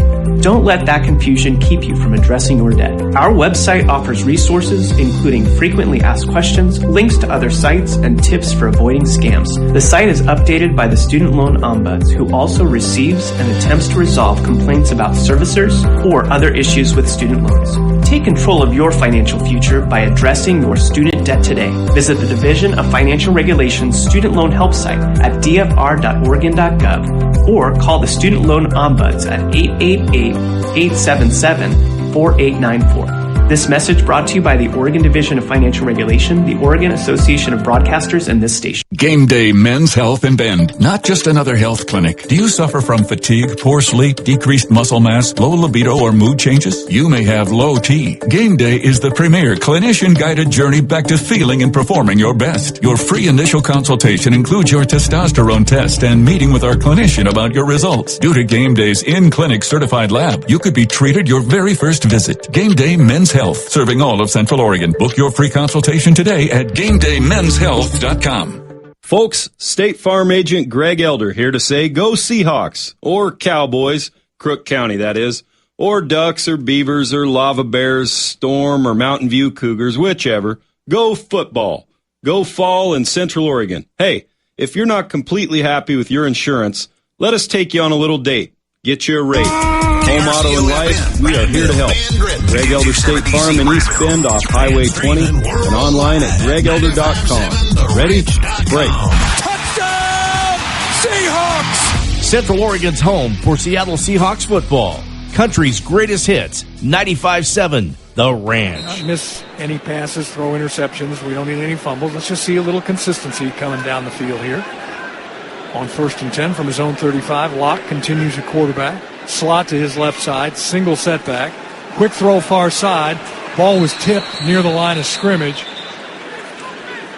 I think intended out there on the far side. Was that Horton, the intended receiver? It was Darien Young. It was actually. Young. But Horton was blocking. It was like a little smoke screen out there. And it's one of those plays you wish it wouldn't have got tipped. I'd like to see what Darien Young could do with the ball there. But other thing noteworthy, multiple tight end sets. And I know in New Orleans, Kubiak, there was like 500 plays that they ran with multiple tight ends. 2 tight slots here on 2nd down and 10. The throw batted at the line of scrimmage again. 2 passes in a row for Drew Lock. Get batted. And so just like that, you're going to bring up 3rd down and 10 from the 35. And we've got, Christian Haynes is playing at left guard, and a week ago he was in the mix for starting right guard. And now it seems like whether Bradford's taken the lead and he's now into a backup spot for either guard. But I'm curious to see what he can do in this wide zone. Seattle 4 of 6 on 3rd down. Motion across the formation is Cody White. Snap to Drew. Going to set up a screen pass near side. Breaking a tackle. Coming up near side is Holani. Got a first down across midfield, run out of bounds. He got some good blocks, but that was George Holani breaking a tackle and making the play downfield. This guy's going to have 100 yards before he knows it. A 20-yard pickup on the screen. 1st and 10, Seahawks at the Raiders' 45-yard line. And that was Haynes leading the charge. It's interesting. He was one of the best wide zone blockers in college. Then we drafted him, and then we didn't do that. We just didn't run those kind of plays. It's like we bought a snowblower for our beach house. 1st down and 10. Holani now with 81 total yards. 61 rushing, 20 receiving. Play fake by Locke. Steps up in the pocket, has time, drives the throw. Ball is caught, 25, 20, turning upfield, getting knocked down inside the 15 at about the 13 is Darien Young. Stop freaking, get Darien in. Nice crossing route, ran wide open, and Drew Lock didn't miss him this time. A 32-yard gain right across the middle. 1st and 10 Hawks at the Raiders 14. Yeah, Sundell with a nice block to give him some time there. Have you guys seen Darien Young walk by like in a T-shirt chiseled? Looks like a defensive end. Just like when I wore 83. Yeah, that's right. 1st and 10, handoff. Martinez makes a couple of guys miss near the line of scrimmage and then tries to push the pile down to the 10. Just a couple of yards gain, but that's one of the things I heard about Martinez. People compare him sometimes to beast mode because of the way he just keeps driving those legs. By the way, 60% of his yards last year in college football were after contact. 0.4 yards a carry after contact. So that's Lynchian. Here's Lynchian. You do your homework, don't you? I didn't do it in college, so I'm making up for it now. Well, good job. Offset eye, handoff. Martinez again. This time he gets buried under big defensive lineman who comes up and drills and knocks him off his feet. That guy jumped on his back like they were about to have a chicken fight. Yeah, that was Jalen Smith, a veteran inside linebacker, but almost 250 pounds of linebacker, so there wasn't a lot of movement there. Again, a 3rd down for the Hawks. 5 of 7 on 3rd down plays. This is a 3rd and 6 from the Raiders' 10. And the Hawks send 2 receivers near side. That's Young and White. Now Martinez shifts out of the backfield. He goes wide to the left side. Empty backfield. 4-man rush. Throw. Ball is caught. Spinning out of the tackle. Touchdown! Seahawks! Torrey Horton from 10 yards out. And this rookie, somebody said a rookie needs to make a good play every day in practice, so he's seen by the coaches. That's all Horton has done, is make big plays in practice, and now in preseason games. Horton from 10 yards gets the score, and the Seahawks increase their lead to 10, 13-3. Boy, what a great route for the rookie. And it's a zone. He finds the perfect spot, spins out of it. I mean, this is why everybody has been talking about him. He spin twice there? Double spin move. He hit X twice in Madden. Figure skating would have got him a 10 from the East German judge. Here's the PAT, and it's blocked. And it's going to roll into the end zone and out the back of the end zone. So not everything is perfect for the Seahawks right now. That's going to have to be fixed, whether it was the low kick or somebody broke through up front. Still, with 6:37 to play here in the second quarter, the Seahawks have taken that 10-point lead, 13-3 over the Raiders. The legends of golf are back in the Pacific Northwest. Celebrate 20 years of the Boeing Classic, August 8th through the 10th at the club at Snoqualmie Ridge. Watch Masters champion and Hall of Fame golfers compete for a $2.3 million purse at the only PGA Tour champion stop in the region. Bring your friends and family and check out the Seahawks Village. It's a weekend of golf, fun, and unforgettable moments. Proceeds benefit the Benaroya Research Institute at Virginia Mason Franciscan Health. It's an experience you won't want to miss, August 8th through the 10th. Tickets start at just $20 and kids get in free. Visit BoeingClassic.com for more. For the Seahawks, growth is a team effort. Coaches maximize your performance. Teammates push your limits. But in business, who's there to help you grow? Lumen, that's who. Like saving game day broadcasts from lag time, connecting 60,000 plus live fans at the stadium, delivering benefits of the cloud for your network, secure as a defensive line, legendary as the fans that cheer them on. Welcome to the on-demand network that meets your demands. Learn more at lumen.com. Services not available everywhere. In business, just like in football, having a solid game plan is key to success. That's why so many Northwest businesses partner with Columbia Bank. The largest bank headquartered in the Northwest, Columbia Bank combines expertise, customized business solutions, and a relationship-focused style of banking to make sure your business has what it needs to grow. It's a combination that's made Columbia a top SBA lender in Seattle and Portland. Learn more at columbiabank.com or visit your local branch. Columbia Bank, proud partner of the Seattle Seahawks, member FDIC. Today's students are smart, savvy, and heading towards a future filled with possibilities. Education is the light that can help guide them on their path to fulfilling their dreams. That's why Washington's Lottery is a proud partner in the goal to promote college and career training. With every lottery game you play in the pursuit of making your dreams a reality, you're supporting the next generation of game changers who are using education as the way to reach theirs. Thanks for playing, Washington. This scoring drive recap brought to you by the Chevy Equinox from the Sporty RS to the adventurous Active Trim, and even the EV. Equinox is where Northwest adventures begin. A 7-play, 65-yard drive by the Hawks, 2:45 off the clock, and Joy Horton, a 10-yard touchdown. PAT was blocked. We've got a 13-3 Seattle lead. Jason Myers now to kick. Sincere McCormick and Dylan Laub. Actually, it's Laubie. The two deep men, and it's McCormick with the return out across the 15 to the 20, and he's hit and hammered down short of the 25. Jarek Reed coming all the way from the other side, by the way. It's nice to see him back after a tough year last year. Yeah, he's had some injuries, but I remember his rookie year, Dave. We talked about it in preseason. What an absolute burner he was on special teams, and he would hit anything that moved. Yeah. Speaking of that, you were talking about Martinez and his yards after catch. He just blasted through two blockers on that kickoff return, ended up getting in on the play, but it was like it didn't even affect him. He just kept running, and I think he's found himself a spot on the kickoff team. There's O'Connell, play fake, looks, dumps it off in the far side flat. Quick catch was made by Thomas, and an equally quick tackle was made out in the far flat. Anthony Bell gets over there to make the tackle. A backup safety looking to find a place here on this team. A veteran, so he's got some experience. A loss of a yard. That's the hard thing for Jarek Reed now making the team. That safety room is really stacked. You had him and Maury, but then you could put him in a lot of different rooms too, as we've talked about. Second down and 11 from his own 22. O'Connell with a long count, a tight slot to the right side, single wide out left, single setback, gets the handoff, going straight ahead. That's McCormick. He's not going to get much. Right to the 25. Looks like Peely. Yeah. Number 95, and that was one of the guys that Jaron Reed was mentioning to us. Him and Bohanna, and the other guys, they love him. And he's making a case to make this team. 3-yard pickup. Makes it third down and 8 for the Raiders. Coming up on 5:20 to play here in this second quarter. Seattle up by 10.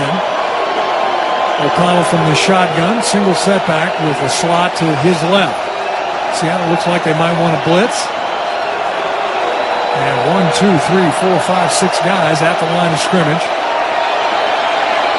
Finally the flag. It looked like it was delay of game for a lot longer than it took for the official to finally throw the flag from deep behind the secondary. Prior to the play clock expiring, Las Vegas took its first time out of the half. Okay, 30 seconds. You were mentioning, the defense helping the offense by, giving the offense some rest. If the defense can get off the field, this stadium gets loud, and home field advantage comes back. And I think we're gonna see that once we've got everybody out there. This place is going to be rocking again. What was their record at home? I still can't even believe it. I want to say it was 3-5, 3-6, 3-6. Yeah, it was certainly not something that anybody would have expected or wanted. Yeah, for a home record. I mean, they got to get that back. They got to earn the fans back in the noise. Here we go, making noise right now on a 3rd down and 8 for the Raiders. O'Connell has to walk up to his line of scrimmage, talk to his lineman. Now he backs up, talking to his running back. Clock continues to tick down. O'Connell has time, throws near side. It's intercepted. It's Pritchard over to the 30, down to the 27-yard line. Nehemiah Pritchard, 5th-round draft choice a year ago. And here go the guys running onto the field and headed to the end zone. They learned nothing from the last flag. And there they go. I got a feeling that Mike is going to have to just send them all to the locker room, as this is a pick 6 for Pritchard. I tell you what, though, boy, don't you love the enthusiasm and the brotherhood that defense has. Those guys are all playing for each other. Well, anytime you can score on defense, I mean, let him celebrate. He'll have to address it, Mike Macdonald, but what a great play there. And Nehemiah Pritchard needed that. He needs some splash plays after last year. Seattle, again, the bench players wearing not in uniform. 15-yard penalty for the end of the run, 1st down Seattle. It might be simpler to just put them in uniform than tell them to stop running on the field. And I beg your pardon, I was watching him run all the way to the end zone, and I thought, oh, my goodness, it's a pick 6. No, he didn't get that far. It was all the rest of the team that followed him that made it look like a pick 6. So I think Mike will probably mention at halftime, listen,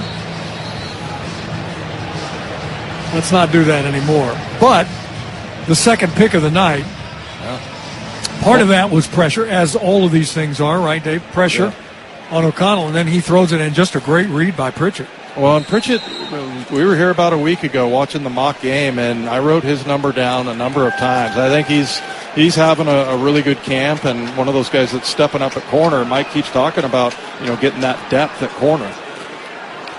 So here are the Seahawks. Locke looks, throws the ball, flares out into the left side flat. Martinez makes one man miss, then fights his way inside the 35, almost to the 30-yard line before he's knocked out of bounds. They'll say he actually stepped out at the 34, but he still picked up 8 yards. There's that low center of gravity that you watch his college tape at Oregon State and then at Miami. He doesn't go down on the first hit. 217 pounds, 6 feet tall. He doesn't look that tall, actually. But he is a tough runner. 2nd down and 2 from the 34. He's going to get it again straight ahead. Stutter steps. Going to be close to the 1st down. I think he's got it before he was grabbed and thrown back. At least looking where this official from the near sideline ran to the field. Another short yardage situation. If it, And this is where we need the work. We have to be able to get 3rd and 1. And 4th and 1. Seahawks are thinking, let's just get up there and run the play. They broke huddle, came right to the line of scrimmage. So a virtual measurement now. To me, I don't see what the big deal is with the virtual measurement, because it's really all about where you spot the ball, right? Yeah. I mean, to me, ultimately it is. That's the biggest. I mean, and that I think is the hardest thing for the officials to do, is to when is the guy's knee down, and and I know that they've talked about like putting chips in the ball and things like that, but that's probably coming, right? At some point. Yeah, it seems like the simplest thing that you can paint on a chip or put a chip and then have every line marker monitored. But then at some point the game becomes, like a game that you play on your computer at home. That's exactly right. And that's what people want. I know. I know. I guess I just there's some traditions. Of course, when they kind of change the kickoff. After a virtual measurement without video working, the determine the ball is short, from third down, that's fine. Now, it looked like the official running onto the field from the near sideline was ahead of the sticks. It looked like he was going to spot it as a first down. He did not, so it's 3rd and inches. With the ball at the Raiders' 33. Seattle 6 of 8 on 3rd downs today. Love that. 3 tight ends in the game. And Drew Lock is going to take it himself. Quarterback sneak. And he gets it down to the 30-yard line. How about that? Picked up a couple. Couldn't do that last year. No, well, I mean, look, here's the thing about this offensive line, and I'm talking about the starters, is one of the youngest offensive lines in the league at like 24.8 years old. I mean, they need time to develop. We've drafted 10 offensive linemen in the last 4 years. That's more than any other team. Not to mention Sundell, who's an undrafted free agent. Now they got to develop. And they're getting that chance. Russell in motion from right to left. Now he sets. 3 tight ends in the game. Play fake. Lock. Rolls left. Looks. Now dumps it off underneath. Ball is caught. Stepping out of bounds. Far sideline. Great job by Arroyo there, just kind of adjusting his route because he's covered, and then he kind of heads upfield and then steps back towards Locke to give him a nice big target there. That's a heady play for a rookie. Yeah. That's what they say about him, is that he can run the whole route tree. Like some rookies can just run a route bush or a route sapling. This guy, he can do the tree. And he can run him from inside at the tight end spot. He can run from the slot, or they'll put him outside from time to time. And he can run them fast. And those cornerbacks say, oh, my goodness, 2nd down and 6 at the Raiders' 27. Here's Locke with a handoff. It's Martinez. A flag is down. Maybe we'll get one of their defensive tackles holding again. Well, they've done that now a bunch.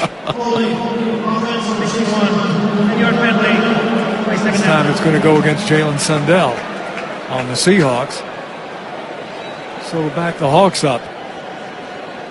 That's a real art to know, because you can hold in the NFL. Absolutely. But when to let go. Yeah. When do you let go? And that was one of the things that impressed me so much with A.J. Barner last year as a rookie. You know, he got a number of blocks where it's like you see him, he's got the guy, he's holding his jersey, but then it's all about when do you let go, and the officials will tolerate that. And, you know, you just have to have a sense for it, and that's something Sundell hopefully learns a lot from that in the preseason when it doesn't count. Looked like the Seahawks were thinking that the clock was going to run out before the play clock did to the 2-minute warning. However, that wasn't the case, and so the Seahawks, I think, had to use that timeout right at the 2-minute warning. So let's see. We're going to take a break regardless. With 2 minutes to play, Seahawks leading by 10, 13-3 over the Raiders. Place your bets. Caesars Sportsbook at Muckleshoot is your #1 place to eat, drink, watch, bet, and win. Bet on all your favorite sports: football, hockey, basketball, soccer, baseball, tennis, boxing, and MMA. Let the bets begin at the biggest and best in the Northwest. Caesars Sportsbook at Muckleshoot Casino Resort. Please gamble responsibly. Listen up, Seahawks fans. Shop and Score Sweepstakes is back at Safeway. Shop, score, and enter for a chance to win a 2025 Toyota Tacoma, VIP game experiences, groceries for a year, and more. Just buy 5 participating items in a single transaction to enter for a chance to win. Safeway has all your game day tailgate favorites, from fried chicken to fresh-cut fruit and vegetable trays, and tons of easy meal options. Save time and shop online at Safeway.com. Safeway, the official supermarket of the Seahawks. With NFL Plus, keep the NFL in reach. Stream live out-of-market preseason games, live local and primetime games on mobile during the regular and postseason, and NFL Network, including 7 exclusive live games. With NFL Plus Premium, watch every touchdown every Sunday afternoon during the regular season on NFL Red Zone. And for a limited time, save 20% on an annual NFL Plus Premium subscription. Offer ends September 15th. Sign up today at plus.nfl.com/radio. Terms and conditions apply. David, honey, this is your Seahawks intervention. I don't have a problem. David, you painted the entire house action green. So? You wanted to name our daughter the 12s. Listen, download the Fuel Forward app. Every 8+ gallon fill up at 76 and Conoco stations gives you a chance to win a VIP game day experience. I can fuel my car and my Seahawks obsession? In moderation, David. In moderation. Terms and conditions apply. See official rules at 76.com/Seahawks-rules. A reminder to stay tuned for the Seahawks halftime report with Michael Bumpus, Paul Moyer, Brian Walters, coming your way, talking about these young guys who have played, a couple of veterans who played as well. First preseason game, and I think I heard Bump say it earlier, and I couldn't agree more that, yeah, you won a victory, but it's not about victories in preseason. It's about performance, getting out there and showing your best stuff, and a lot of these young guys are doing just that. Seahawks lead 13-3 with 2 minutes to play in the first half. Looking at a second down and 16 with the ball at the Raiders' 37-yard line. Well, and the other thing is you hope that the coaches get a bunch of good examples of, we're really close, but this coaching point that we can make, where, because sometimes you see plays where it's like, didn't really go one way or the other, but, and a lot of it's because of the situation. You can't really dictate it. The football game goes the way it goes, but hopefully they have a lot of coachable moments. Empty backfield for Locke. Martinez is slotted on the left side. Locke looks up, being chased, now scrambles, throws middle of the field. Ball is caught and dropped. Hammered just as soon as the ball got there and knocked away from him was Cody White. He took one right in the ribs there. He sure did, and he's feeling it right now. A good job by Locke in scrambling out of trouble because he had some pressure, stepped up in that pocket.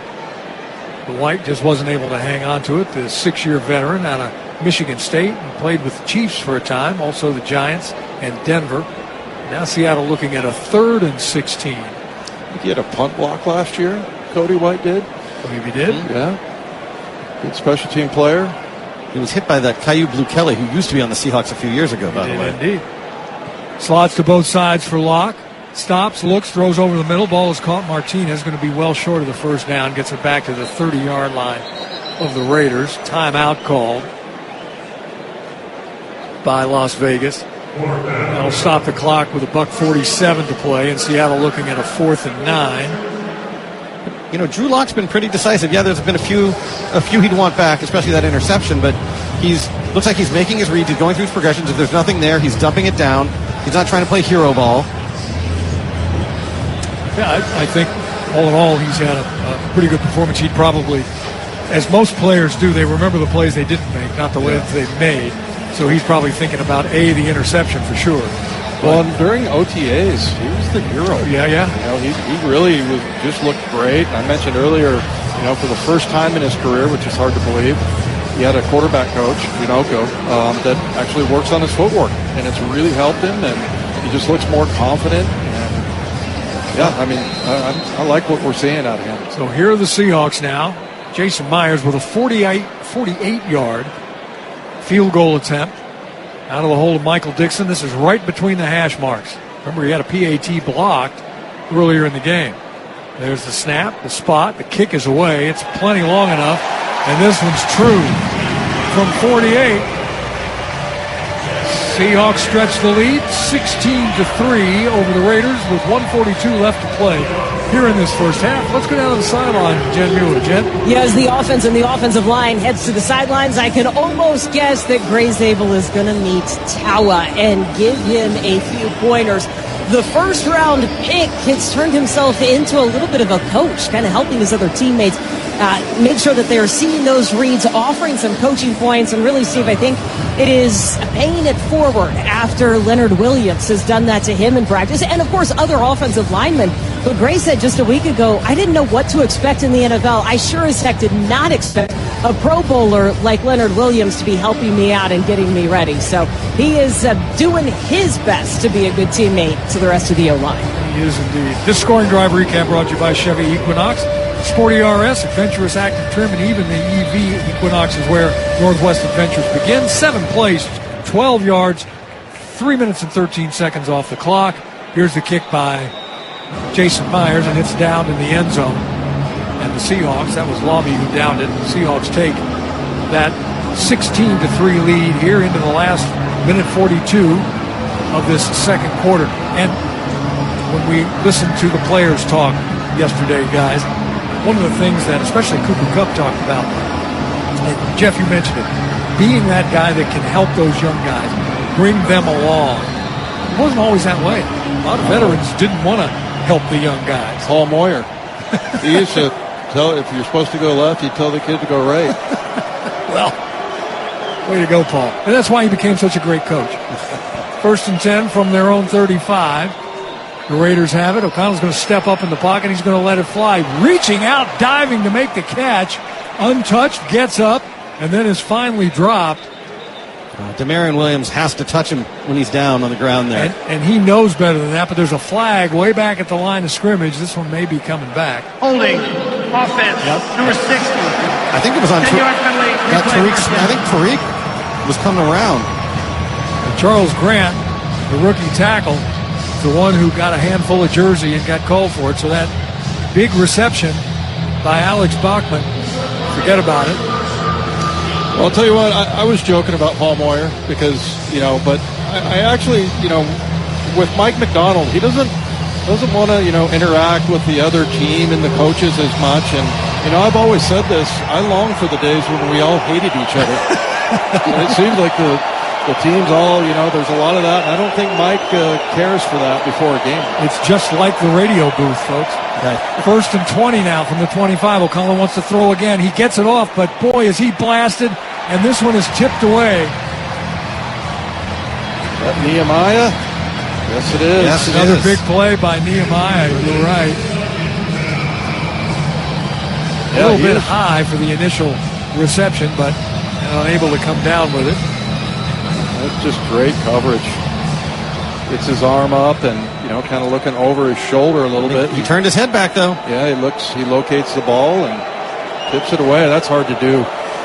Colin Johnson, the intended receiver. 2nd down and 20 from the 25. O'Connell again. 4 wide receivers. Has time right down the middle and wide open behind the linebackers. Making the catch is Kadir Ishmael. Seahawks get on defense. That's to the line in a hurry because the Raiders, after that 19-yard gain, 3rd down and a yard. Back to the line of scrimmage. The throw, the catch, 1st down Raiders. Clock stops out of bounds as the reception made there by Bachman. A 5-yard pickup. So the clock stops with 1:05 to play. And this is one of those moments you were talking about. With, okay, this is a situation you've probably done in practice, but now you're doing it live. Yeah. The other team is coming down, having their 2-minute drill. Perfect. Yeah. Now it looks like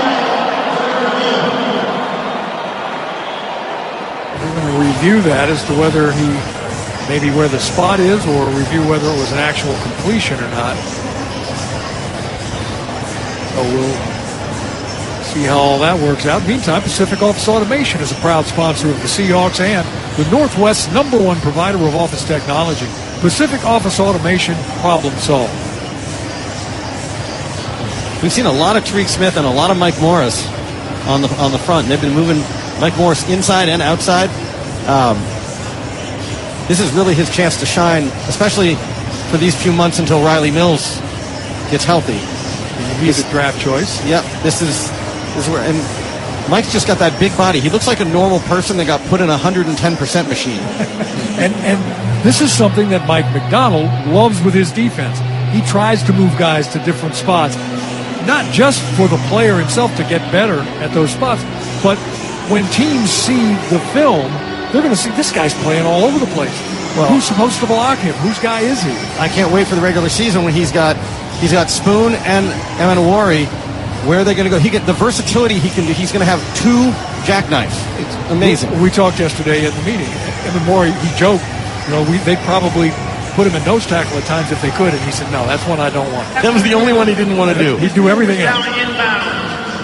Therefore, in this situation, the clock was at 1:06 at the time, so we're going to run 10 seconds from there. 56 seconds on the game clock. Yeah, it didn't seem like he'd gotten out of bounds. I thought that was odd. 30 seconds play clock. Preseason for the refs, too. Thank you. I wish they'd hurry up so we can all go get a hot dog. Come on, guys. Let's get it together. I love the officials, man. I get accused of complaining. I don't like what the NFL makes them call. I was going to say. But the officials in the NFL are the best in any sport. Here's a 1st and 10. O'Connell's going to throw again, a back shoulder throw, and it's incomplete. And O'Connell took a shot just as he let go of that ball. Ball intended again for Johnson, and this one was, again, a back shoulder, but too many shoulders back. Couldn't get back to make the reception, so 2nd down and 10. Now 51 seconds left on the clock. That was Mike Morris again applying the pressure. Yeah, you know, they have several guys, him, Big Cat, that just can play all up and down the line. I mean, you can rush him on the edge, in the middle. Very versatile pass rusher. Tyreek Smith kind of on the edge out here, and he's going to blitz. O'Connell steps up in the pocket, and Smith gets there and grabs him by the jersey just as he's throwing the ball, and that one falls incomplete. He's trying to drive one of those shots in down the seam on the right side, but Smith got there, kept driving, kept fighting, grabbed some jersey, and pulled O'Connell to the ground just as he was throwing. An incompletion makes it 3rd down and 10. You're seeing the depth, we're seeing the pressure. It's what Mike said in the meeting yesterday about the defense. He said, we're getting way too close to our quarterback in practice. And they've been all around O'Connell. So 47 seconds left. The Raiders have 1 timeout left. Seahawks have all 3 on this 3rd down and 10 from his own 47. O'Connell, shotgun snap, looks, throws far side, ball is caught. Johnson makes the catch. Depends on the spot, Dave. Just as you said, it's going to be spotted, I think, just short of the 1st down by about a half a yard.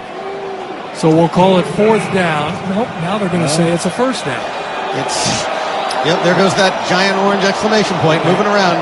1st and 10, the handoff straight ahead by the Raiders. Now one of the Raiders receivers on the far side is hurt, and he's going to have to be helped off the field. That's Alex Bachman. He hit the ground. I don't think he was even touched on the far sideline. Meantime, the clock stops on a 2nd down and 7 after the 3-yard gain.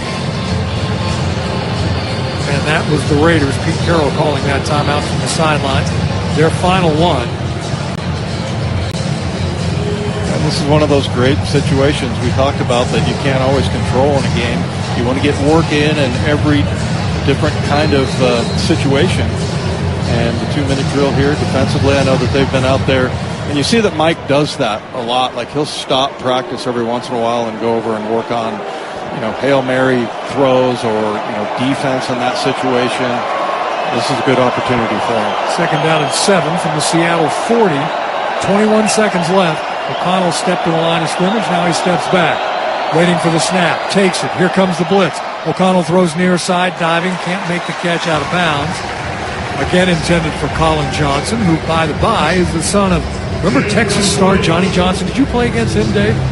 Johnny Johnson. Boy, he was good. He was fast. Holy catfish. I don't think so, but I did get hit in the head a lot. Well, okay. So, in other words, you did play against him, but you don't remember. Here's a 3rd down and 7. Again from the Seattle 40. 18 seconds left here in this 1st half. O'Connell has a trip set to his right, and now timeout called by the Seahawks. That's their 1st timeout of this half. So, Dave, if they had Guardian caps back in your day, would you have worn one? No, I don't think so. I don't think so. Even in practice? Yeah, I don't. It's just, it looks bulky. It really does.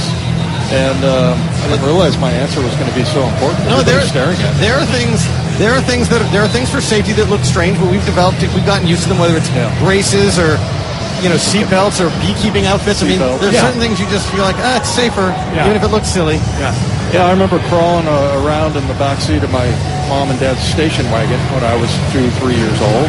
Me too, smoking. Yeah. Wow. Oh, you smoked? How about that? I mean, till I was 5. Okay. You kept the weight off. Learned your lesson. Good for you. Here's a 3rd down and 7 from the 40 for the Raiders. They are 3 of 7 on 3rd down. O'Connell from his shotgun to, again, tight trips right side. Single setback. Single wide out is Johnson, and he's not very wide on the left side. Seattle's going to rush 4. O'Connell steps up, throws. Ball is caught, but staying in bounds on the far side is Ismail. And so here come the Raiders hurrying to the line of scrimmage. They got no timeouts left. They get the kicker Carlson on the field. Clock is ticking down. 7. It stopped for a minute. I'm not sure why it stopped, but it got going. And now here's Carlson with the field goal attempt, and it's no good. But I don't know why the clock stopped at 8 seconds for like 5 seconds. I'm not sure why. Maybe, well, it shouldn't have stopped The ball was caught inbounds, and I think Mike is asking that very question. As it turned out, no harm, no foul, because there were no points out of that drive. The Seahawks, remember, going to get the ball to start the second half, and they go into halftime to the Hawks here in this first preseason contest with a 16-3 lead over the Las Vegas Raiders. Coming up, the Seahawks halftime report. Michael Bumpus, Paul Moyer, who we talked about a few minutes ago. Great coach, great player here. Brian Walters, player as well. All three players for the Hawks. We're going to break down this first half, tell you what to expect in the second half. Seattle leads by 13. We'll have a hot dog. Keep us on the air. We'll be right back. Welcome to the Seahawks Halftime Report. Now, here's your host, Michael Bumpus. Welcome to the Seahawks Halftime Show. I'm Michael Bumpus with Paul Moyer and Brian Walters. Your Seahawks are up 16-3. We saw a little bit of everything. Brian, we opened up the game, we're talking, you said, look, I would have bet my house that the first play from scrimmage for offense would have been a run, but they throw the football. They threw it. Yeah, I was baffled. All the talk in the offseason going, running, fullback, everything, and then they threw it. They threw us off, but they got back to the run bump. They got back to the fullback game that we've been waiting to see. It's been fun seeing Oots out there and kind of clearing the corners, and you saw Halani with some of those big runs. So it's just a different little dynamic to this offense to see in action. 16 carries, 75 yards. George Halani has 7 carries for 61 and a long of 24, but those DBs are active in the back and the backing of this defense as well. What are you seeing, Moyer? Look, I just think we look like we're ready to play. I mean, I'm like we're ready for the opener of the season to go. I'll come back to the offense first of all. I go, oh my God, we can run screens, and it's an effortless screen as well. It's not one of those you go, here comes the screen. It's a late screen. Our offensive line downfield as well. And the running game, great job double teaming the tackles, getting into the second level on the linebackers. Really creative at creating space for our running backs. This is just going to be a different thing. I think we're going to see very few 3-and-outs, particularly early in the season or in the opening drives, which we saw a bunch last year. So, yeah, this was good. We're going to have a running game. We're going to have a screen game. And we're going to be creative in our first 15 to 18 plays when a game starts. Love the play action that we're seeing as well. Big play to Derek Young off of play action. Big play to Horton off the play action. How does that affect the defense? Well, you've seen it. It starts with those run games. It starts with the fullback being in there and really threatening the run, bringing all the attention there. And on that big play to Derek Young, we saw max protection. 2 guys were on the route. It was Horton was on the outside. Derek Young came over the middle. But that's what it does. The whole defense bites. They come up trying to stop the run because you have been burning them with the run. So it allows your receivers some space. They work in space. Derek Young found the zone wide open, and that's how it's drawn up. That's exactly what you want to see as the offensive coordinator. Are you ready for the defense now? No, not yet. Because now I want to talk about Torrey Horton. He is electric. He is going to be a player. He's probably going to be a playmaker in the punt return game for sure. He can make people miss. But he's pretty strong, too. I didn't realize he was that. Not that he's big, but he's strong. He's elusive. He spins. He keeps his balance. And he gets the top acceleration about the first 5 yards. So it's a real deal. There's so many good young guys playing. I mean, Zabel played well. I thought at first, he was trying to find his way, but then he got into the double teams. And he's a hustler, smart guy, really good job of using his hands. So all the young guys so far, Arroyo, are making plays. I want to jump in about Arroyo there because he looks like a veteran out there to me. The play he made on Drew Lock's scramble drill where he ran out of sideline, but then he pushed the defender up the field to create space, put his foot in the ground and came back and was able to get a 5 or 6 yard play. That's something you don't expect from a young rookie right away. You don't expect that composure to know in that moment, I need to create space, I need to push this defender and create and be able to open it up for Drew Lock. I thought Moyer was a defensive guy. I thought he was a defensive coordinator. I thought he was a safety. He's in love with the offense. Are you ready for the defense? You got to give me something before we go to break. No, I'm teasing. We talked to you. Look, the hard part is I couldn't find one guy that stood out. I mean, I thought there was some pretty good individual performance. I thought Tyreek Smith had a really nice rush. I mean, I think Josh Jobe, played beautiful job. Pritchett got an interception as well. Looking for him to really take his athletic ability to be a great player.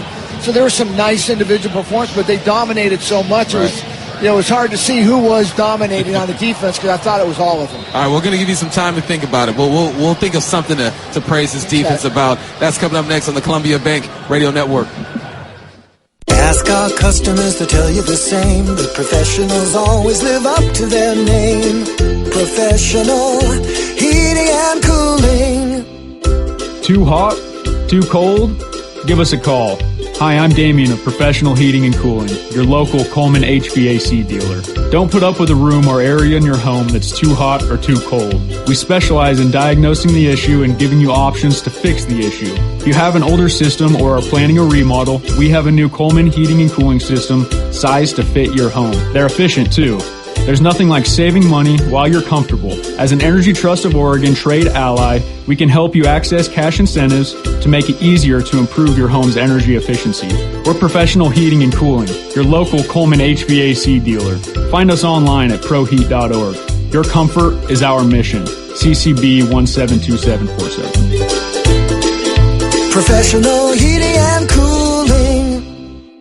Need equipment for your next project at the lowest price delivered to your home or job site? Bigfoot Equipment Rental and Supply has you covered from large construction projects to do-it-yourself home and yard jobs. You'll save time and money with Bigfoot Equipment Rental. For the best prices, best service, and delivery to your home or job site, call Bigfoot Equipment Rental today. Find us in Prineville or online at BigfootEquipmentRental.com. From big to small, we've got it all and direct to your door. For 50 years, the Council on Aging of Central Oregon has been here serving meals, offering guidance, and creating connections. From daily lunches and Meals on Wheels to caregiver support and Medicare counseling. They help older adults and their families navigate aging because aging well means staying connected, supported, and seen. The Council on Aging, keeping Central Oregon seniors safe, fed, and connected. To celebrate their 5 decades of service, please volunteer or donate. To learn more, visit Council on Aging. KRCO-FM, Prineville, Bend, Gridley, 227DC, Prineville. And streaming worldwide at 957theranch.com. Look, we got to carry in the second half what we just did in the first half, that type of stuff. Right. Yeah, it's so much fun. That was the only time I just said, oh, man, I can't wait to go coach today. And what was it like for you seeing Pete over there with the white long sleeves on, B? I'll tell you what, he hasn't aged a bit. He's running up and down the sideline. He's heated. He can't be happy right now. He is in there chewing the Raiders out because of all those penalties they've been doing. So he's not happy about that. He let the refs know. But it's just, it's kind of weird. It's kind of surreal seeing him over on the other sideline, seeing him in Raiders gear. I didn't think it'd be like that initially, but I haven't gotten used to it yet, but still good to see old coach back. Well, I got something to say about the defense, Moyer. Okay. I like the way they're rotating the safeties and playing with the pressure. They show pressure from one side. No, we're going to rotate back, bring pressure from the other side. I spoke to Drew Lock about that, and it messes with O'Connell's mind, right? He thinks he sees something and it's not there, but the Raiders are doing a good job throwing it to the pressure and hitting the seams. Well, I think what we're doing a great job defensively is we're light years ahead in pass coverage, and them having an understanding on crossing routes, when to pick them up, when to let them guys go. It looks like man at times, and then it turns into a zone. We got the one where Pritchard made a great interception. He got fooled on that one. We have good pressure. Look, we're just fast. We're just a fast, physical football team right now on both sides of the ball. And what was so impressive, sorry to go back to the offense, is Raiders had their number ones in there. They had Crosby in there, and we had our 3 interior starters. You had Oluwatimi, you had Zabel, and you had Bradford on the right. There was one time, Locke had about 8 seconds to throw the football. And I'm like, okay, great pass protection. I thought Bradford did some good things too. I mean, he mauls people. So we've got the inside shored up. We know our 2 tackles are going to be fine. So yeah, I know it's preseason. I'm not going to get too excited, but for a preseason game, it's about as excited as you can be. And I want to go to Drew Lock real quick because what I liked about Drew Lock, throw all the stats aside, everything doesn't matter preseason, but you go out there your first drive of the game and you end up throwing an interception. You threw a bad ball. You threw an interception. How do you respond to that? How do you get back into that? And he comes and leads a touchdown drive, throws that interception aside. You love to see the short-term memory and get back out there and recover. Way to bounce back. I want some Jalen Milroe, though. I was going to say, there we go. Jalen Milroe. Come on. And I assume we're going to see him in the second half along with other players as well. That has been the Seahawks halftime show. You hear from Raves and Wyman in the game. Coming up next, your Seahawks are up 16-3. For the Seahawks, growth is a team effort. Coaches maximize your performance. Teammates push your limits. But in business, who's there to help you grow? Lumen, that's who. Like saving game day broadcasts from lag time, connecting 60,000 plus live fans at the stadium, delivering benefits of the cloud for your network, secure as a defensive line, legendary as the fans that cheer them on. Welcome to the on-demand network that meets your demands. Learn more at lumen.com. Services not available everywhere. Life's better with American Family Insurance because we know it's not just a car, it also drives your children's dreams. So whether you're going to soccer practice, robotics club, or opening night in the school play, we help protect those dreams. Save up to 23% when you bundle auto and home. American Family Insurance. Get a quote and find an agent at amfam.com. Products not available in every state. Visit amfam.com to learn how discounts may apply to you. American Family Mutual Insurance Company, SI, and its operating company, 6000 American Parkway, Madison, Wisconsin. Place your bets. Caesars Sportsbook at Muckleshoot is your #1 place to eat, drink, watch, bet, and win. Bet on all your favorite sports: football, hockey, basketball, soccer, baseball, tennis, boxing, and MMA. Let the bets begin at the biggest and best in the Northwest. Caesars Sportsbook at Muckleshoot Casino Resort. Please gamble responsibly. Hey golf fans, Jordan Babineau here. Get ready for an unforgettable weekend at the 2025 Boeing Classic. Come see Masters champions and Hall of Fame golfers battle it out at the club at Snoqualmie Ridge, August 8th through the 10th. Bring the whole family and check out Seahawks Village, packed with fun for all ages. Plus, celebrate 20 years of the Boeing Classic, supporting the Benaroya Research Institute at Virginia Mason Franciscan Health. It's more than just golf. It's an experience you won't want to miss. August 8th through the 10th. Tickets start at just $20 and kids get in free. Visit BoeingClassic.com for more.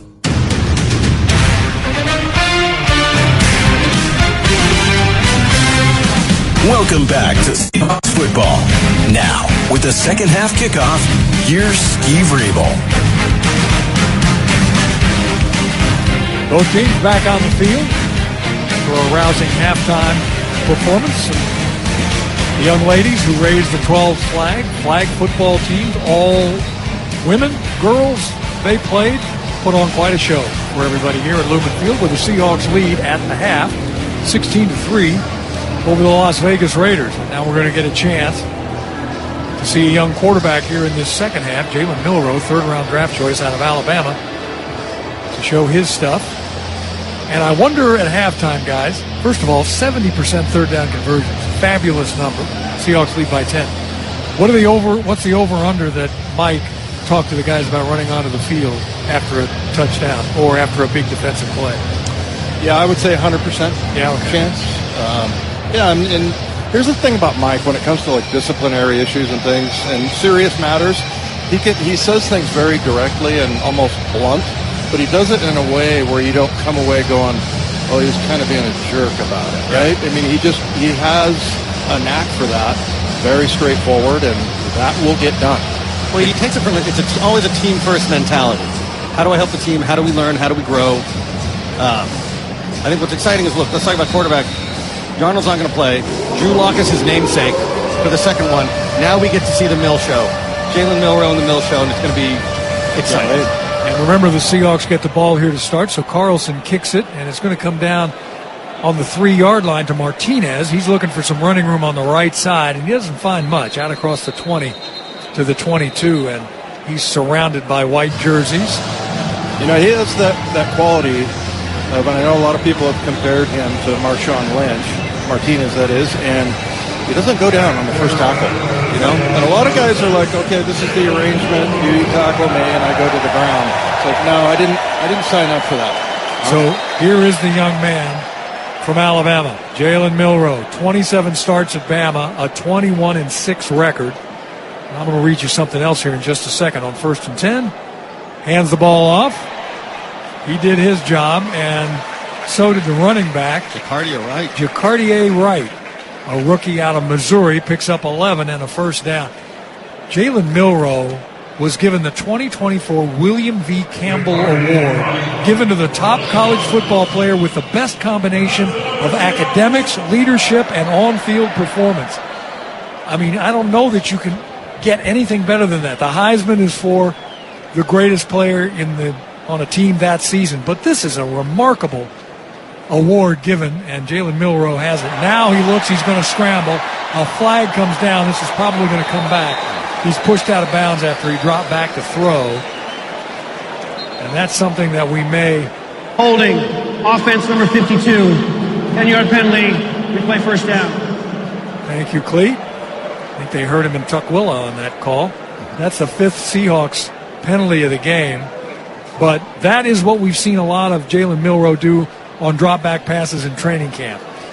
First move and then bang, get out of there and go pick up some positive yards. And he is talented to do that. Yeah, and I think in the mock game that we watched out here last weekend, I don't remember him throwing the ball. He almost tucked it and ran every single time, and you can see how dynamic he is. Ran that read option on the first play beautifully. Going to throw on 1st and 20 here. This time he lets it loose and hits his man, and that's Jake Bobo. Kind of haven't talked much about Bobo after he had a big preseason a couple of years ago, but he's been in there fighting, scrapping, picks up 5 on that comeback route. The thing they keep talking, Mike keeps talking about how Bobo's integral to this as a blocker. He's a big body, but with Milroe, yes, we've seen those 60-yard bombs to Tyrone Borden, but let's see what the intermediate and the short passes, the accuracy, which has been getting better and better from OTAs to now. Right, nice timing on that play. Handoff this time inside. Not a lot of running room there for Wright. He's a free agent this season out of Missouri State. Picked up a yard or so. It's going to be 3rd down now and 15. Brady Russell, one of the tight ends / fullbacks, comes off the field. Yeah, Milroe, this is the highest they've drafted a quarterback at 92 since Russell Wilson. Russell Wilson, exactly. Arroyo is in the game now. Kind of a tight end, wide out hybrid. Milroe's looking to throw. He's going to fire far side. Just a little late on that pass, which is incomplete, knocked down, intended on the far side. Tariq Young, the intended receiver. So got to learn again that timing. Get that ball out of his hands quicker. The back of the wide receiver coming out of his break, the ball has to be in the air. Yeah, just the margins are so much tighter at this level. You look, we joke around about him playing in Alabama. It's basically like a pro football program, but you just see how quickly he can get away with that throw, and he probably makes that's a completion in college, but you get in the NFL and these defensive backs, and you just have to entirely adjust your timing. Here's Dixon on to punt, a wobbly kick. It's caught by Lobby at the 25. Fights his way out to the 35-yard line. Tackled there in front of the Raiders bench. And that's where Las Vegas will start first attempt when we come back. 12:39 to play here in this third quarter. Seattle up 16-3 on the Columbia Bank Radio Network. Hey, pull down that garage wall. We need more room to get the furnace in.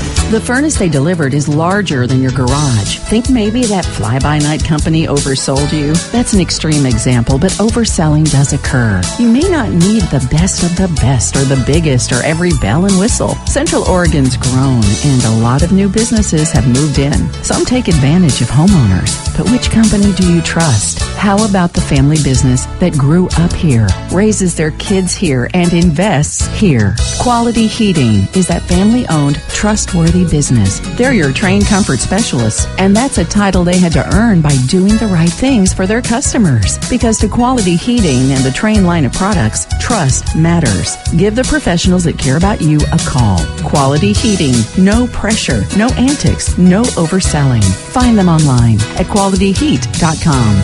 Quality Heating, your comfort specialist. Ready to turn down the noise and finally work on your business? Central Oregon Community College in Bend presents a small business management program, the SBM, where 20 business owners step back from daily chaos to build what they actually started their business to become. SBM creates a space to think strategically again. You'll analyze real company breakthroughs with peers who understand the grind, then apply those insights to your own vision. Led by an entrepreneur, MBA, and former soldier who knows the difference between being busy and being strategic. Monthly sessions, focused thinking, the clarity that comes from finally taking time to plan that big initiative, and a final pitch competition for a share of the $10,000 prize pool to fund your vision. This is your American dream. Let's bring bring it to life. The Small Business Management Program, October through June at COCC's SBDC. 20 seats available. When they're gone, they're gone. Apply today. Call 541-383-7290 or visit cocc.edu/SBM. Touchdown,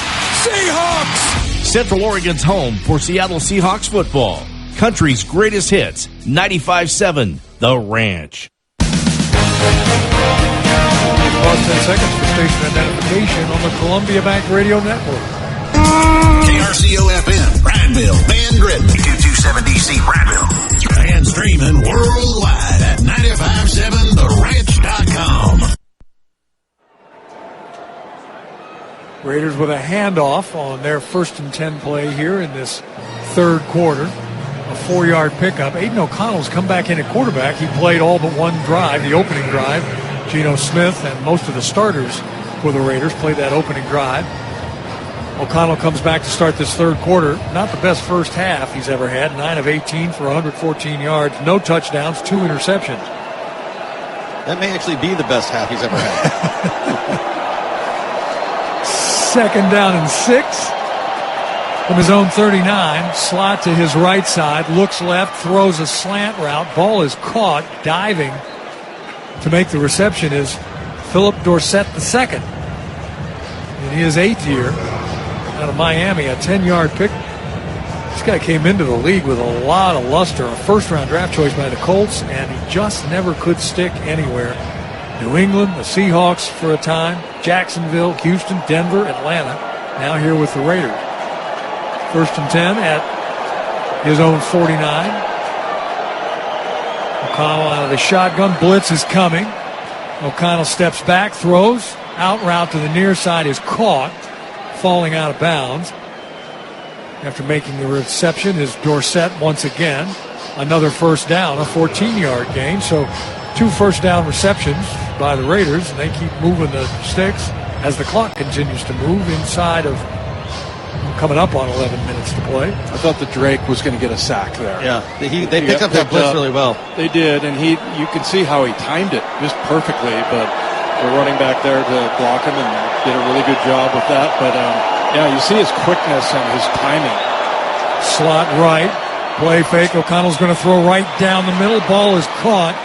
Getting blasted is Carter Runyon just as he catches the ball. The rookie tight end out of Towson, but a 21-yard gain. Jarek Reed makes the tackle. But 3 big pass plays against this Seahawks defense. Again, all young guys, all backup guys. Many of them just trying to make a spot for themselves on the team. And just like that, the Raiders are at the Seattle 17. On that front four, those guys have been in the whole game almost. Tyreek Smith, Mike Morris, Bolana. There's a handoff inside. They do a nice job there, holding the run to, 3, maybe 4 yards. 2nd down. They're going to give him 5 yards on that. 2nd down and 5. Dave, you were talking about Drake Thomas's quickness. I don't know if you've seen his legs in practice. They look like someone inflated regular legs with like a bicycle pump. They're insane. 2nd down and 5 at the 12. Slot far side. O'Connell again in the shotgun. Here comes the rush. O'Connell throws the slant. Ball is caught down at the 5. And a couple of Seahawks ran into each other as that ball was caught. But everybody got up, although there is a little bit of a limp, it looks like, by one of the Seahawks, Tyler Hall, one of their veteran cornerbacks, at least a veteran in this league, a 6-yard gain. He stays in the game. 1st and goal from the 6. Coming up on 9 minutes to play in the third quarter as the Raiders trail by 13. 7th play of the drive. O'Connell's going to throw again. Looks to the far side flat. Ball is caught. Touchdown Raiders. Diving into the end zone is Dylan Lawby, the 2nd-year running back out of New Hampshire. And the Raiders put their first touchdown of preseason on the board, and we've got us a football game with Seahawks still on top. That was Drake Thomas trailing. Just couldn't catch up to it. Yeah, they've got some problems with coverage in the middle of the field. Again, we talked about this earlier. I think a lot of times you need to turn and run with that guy, and even if it's a zone, because typically 90% of the time in a zone drop, you're looking at the quarterback. And in man-to-man, it's 100% looking at the receiver, and need to get a little bit of a blend going there for the middle of the field. There's Daniel Carlson with the PAT. It's up and good. 9:05 to play in the third. And the Raiders have clawed back to within 6. Seattle leads 16-10 over Las Vegas on the Columbia Bank Radio Network. Hello, everyone. If you're like us, there's one question that we struggle with every single day. Hey, what's for dinner? Yep, that's the one. Well, let us help you figure out dinner tonight. All you have to do is stop by and pick up a delicious pizza from your neighborhood Papa Murphy's and enjoy it fresh out of your oven in just minutes. Did you know that Papa Murphy's hand makes their dough, slices veggies by hand, and grates cheese fresh from the block in their store each day? Absolutely. That's why their pizza is so yummy. Okay, but have you heard about their amazing in-store special for August? No. What's the special? In August, Papa Murphy's is offering their fan-favorite chicken garlic pizza for only $12.99. The chicken garlic? That's the pizza with fresh Roma tomatoes and creamy garlic sauce, right? Yep, that's it. It's a delicious pizza at an awesome price. So, what's for dinner tonight? Papa Murphy's Pizza.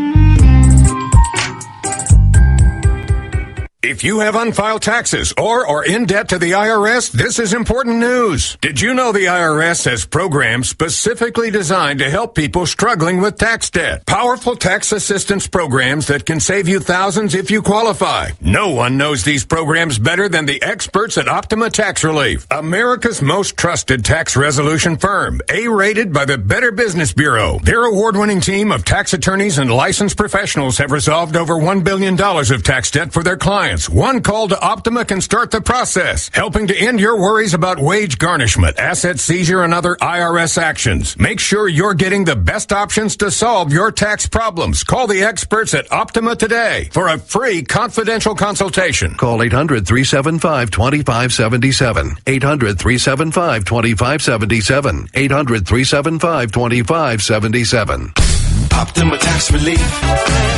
Some restrictions apply. For complete details, please visit OptimaTaxRelief.com. Touchdown, Seahawks! Central Oregon's home for Seattle Seahawks football. Country's greatest hits, 95.7 The Ranch. Seahawks football is brought to you by Emerald Queen Casino. Get ready for a night of laughter. Gen X, the Takeover Comedy Tour, comes to Emerald Queen Casino on October 9th. Only at Emerald Queen Casino, the entertainment capital of the Northwest. Please game responsibly.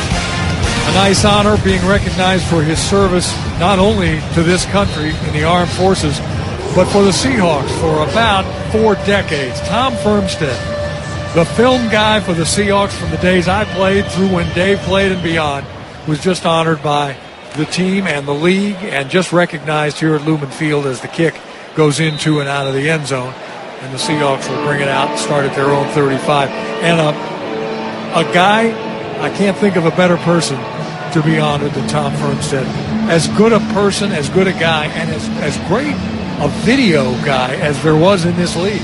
Yeah, I actually, when I first started working for the Seahawks in 2004, I was writing for the website, and since then they got much better writers. But I interviewed him, and he was talking about how he had to go and get, like in Cheney, when you guys used to practice out there, you had to actually go somewhere and get the film developed.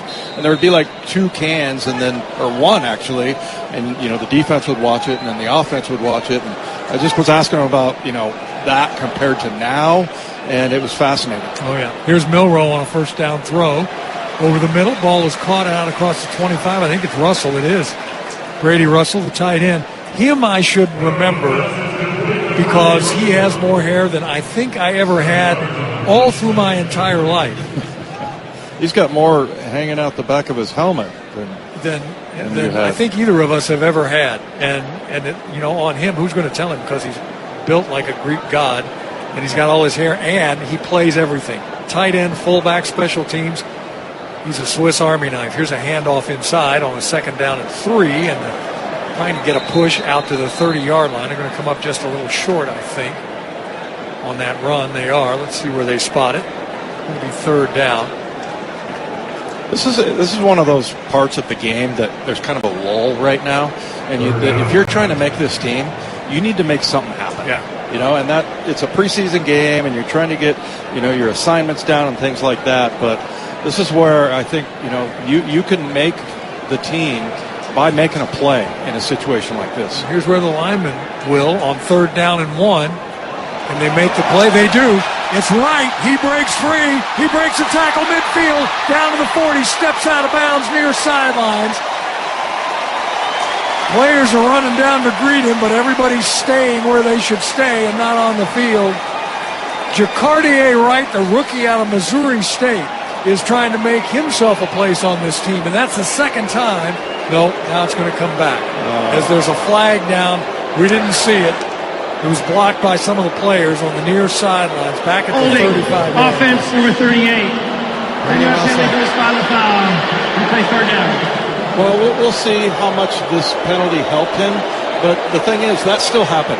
Yeah. The coaches are still looking at that, and regardless of whether there was a play or not.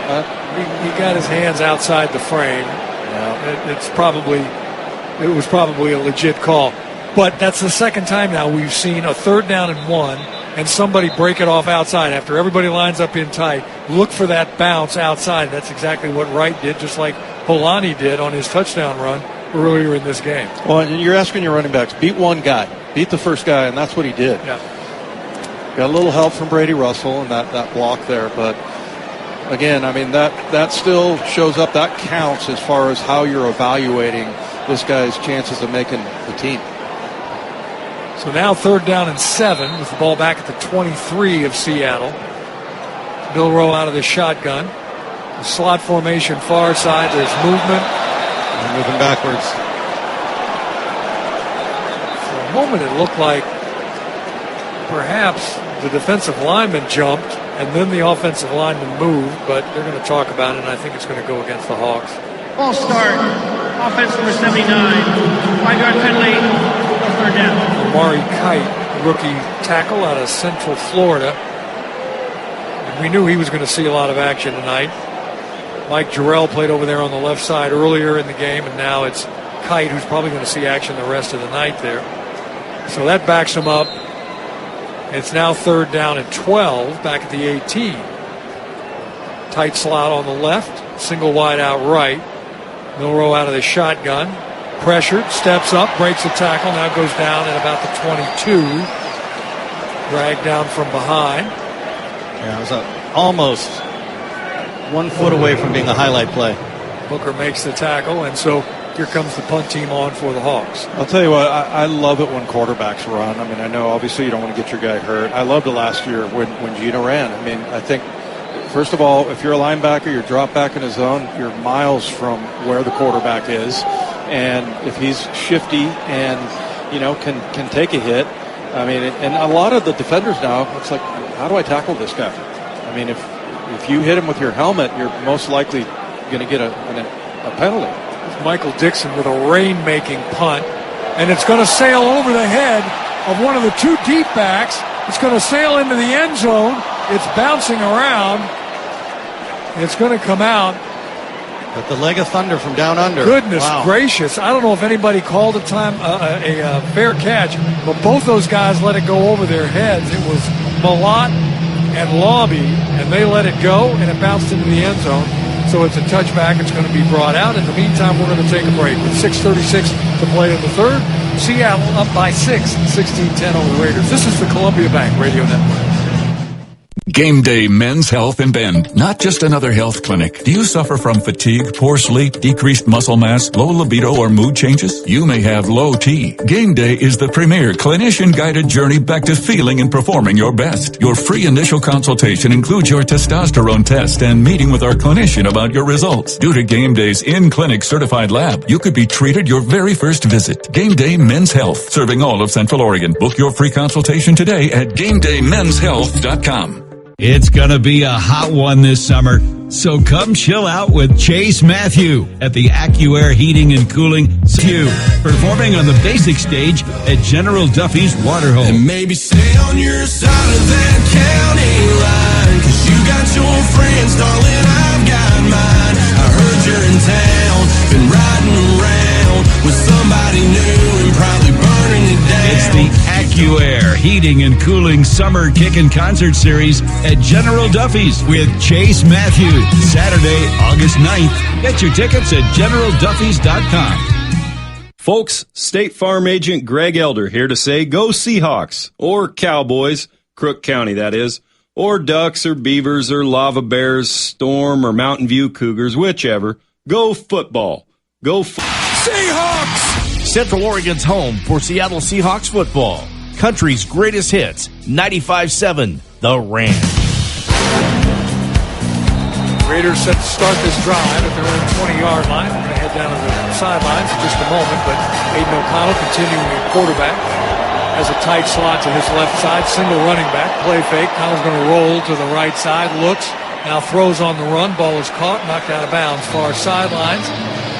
Good enough for a first down, a 13-yard gain. Let's go to the sidelines. Jen, you've got the man of the hour. I do. Sam Darnold not on the field today playing, but you did have some things that you wanted to accomplish, like just getting that pregame routine down to the drive to the field. How much further did you get in locking that down? Yeah, we're getting there. But no, it was a great process getting here and warming up with the fellows and figuring out kind of our routine, what kind of routes we want to throw before. So, yeah, it was great.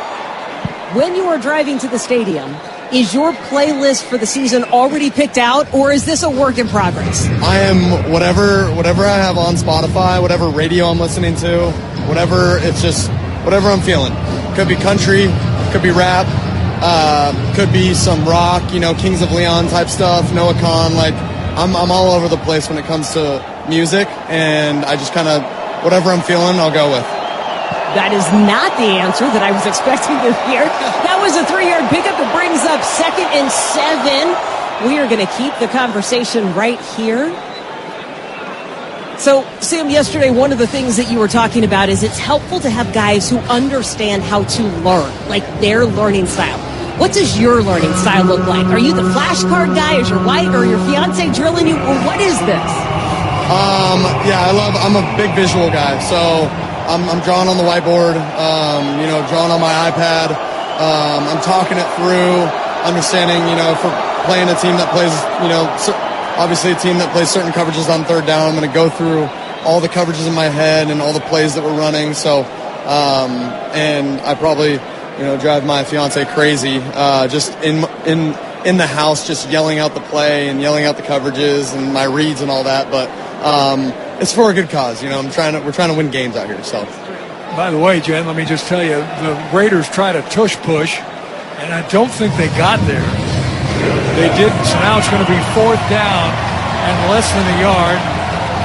Aiden O'Connell stays in the game. When you get back to your conversation with Sam, ask him if he likes the tush push, because we're going to see it again here out of the Raiders. O'Connell, I don't know. He got stood up. Bubba Thomas said, nice job by the Seahawks defense. Again, it's going to depend on that spot. And while they do that, Jen, you and Sam.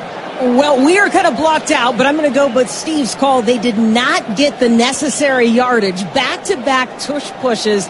And what Steve wants to know is, how do you feel about that play? The tush push. Listen. I'm not in a position to be making those decisions. I think if you're good at it, it is what it is. I think it's up to the other team to stop it if you're really good at it. Okay, it was wishful thinking on our part. In fact, they did get enough for the first down, so it's going to be 1st and 10. I've got one more question for you. This is the best time of year to be in the Pacific Northwest. What getaway have you already been able to experience up here in Seattle? I was able to go to the city, go to the Space Needle, which was great. A little sketchy when you're up there, walking on the glass floor and being able to see all the way down there. I don't know if I like that as much, but it was really cool to just be up there and get the vantage point of the entire city. It's beautiful. Well, I can't wait for you to get a chance to see it. I know the fans are excited to see you on the field. Thank you, Sam. Yeah, thanks, Sam. We appreciate it. We look forward to when you get under center out there or drop back in the shotgun and play for these Seahawks. Might not be during preseason, but we look forward to it. Meantime, an incomplete pass on first down. Raiders looking at a 2nd and 10 from their own 42. 3:34 to play here in this third quarter. Lobby gets the handoff over the right side. He's going to fight his way across the 45 to about the 47 by the time all is said and done. I don't know about you guys. Didn't look like the second tush push was any better to me than the first. Like it at all. I thought that one was worse. Definitely stuffed. Yeah. Maybe the first one. Well, I was going to ask you guys how you feel about it. I mean, I feel like on defense you should be able to do the same thing, kind of shove the defensive lineman forward. But I don't know. I guess I don't want it to turn into like you see 20 of those plays, every game. Oh, I got to tell you, it's fun watching the Eagles do it, unless they're doing it to you. Here's a 3rd down and 5. Connell throws to the near side. It's caught for the first down. It's so nice to hear Sam. It's going to be fun. It's going to be fun when Sam's here. He had 14 more touchdowns and 3 less interceptions than Geno. And obviously it's a different team and everything, but, what can you say? You get 7 years younger, considerably cheaper at the spot with a guy who has done it better. He had a remarkable season a year ago with the Vikings, and that in large reasons why he's here. By the way, a first down reception there by Shorter, 1st and 10. Now at the Seattle 48. The Raiders on the move again, slot to the far side. O'Connell play fake. He's going to throw far side and overthrows his intended receiver. Shorter kind of stopped short of that route. Ball sailed over him and out of bounds. Going to bring up 2nd down and 10.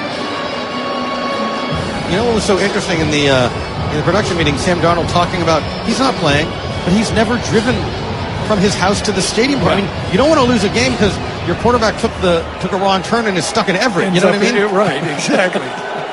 Ends up in Bend, Oregon, which is a nice place, by the way. 2nd and 10 from the Seattle 48. Again, single setback. Slot far side. This time the handoff. Nice tackle right at the 45-yard line by the Seahawks. Does he not have a map on his phone?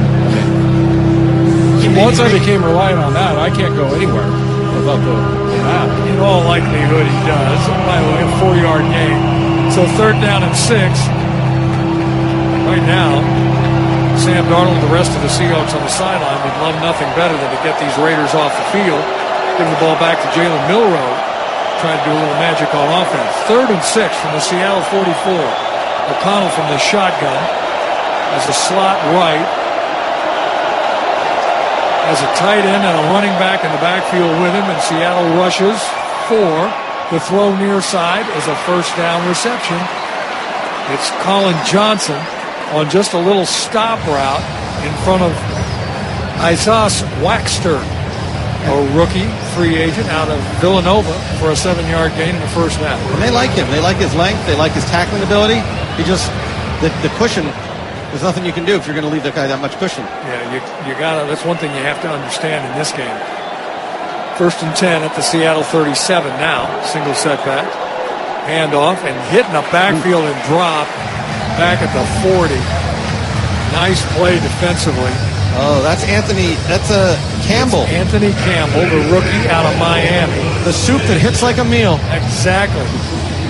A 2-yard loss, and he just was fired out of a gun into that backfield. He's a big guy, too, at 6'6", 307. Well, they sure have great players and great depth at defensive line.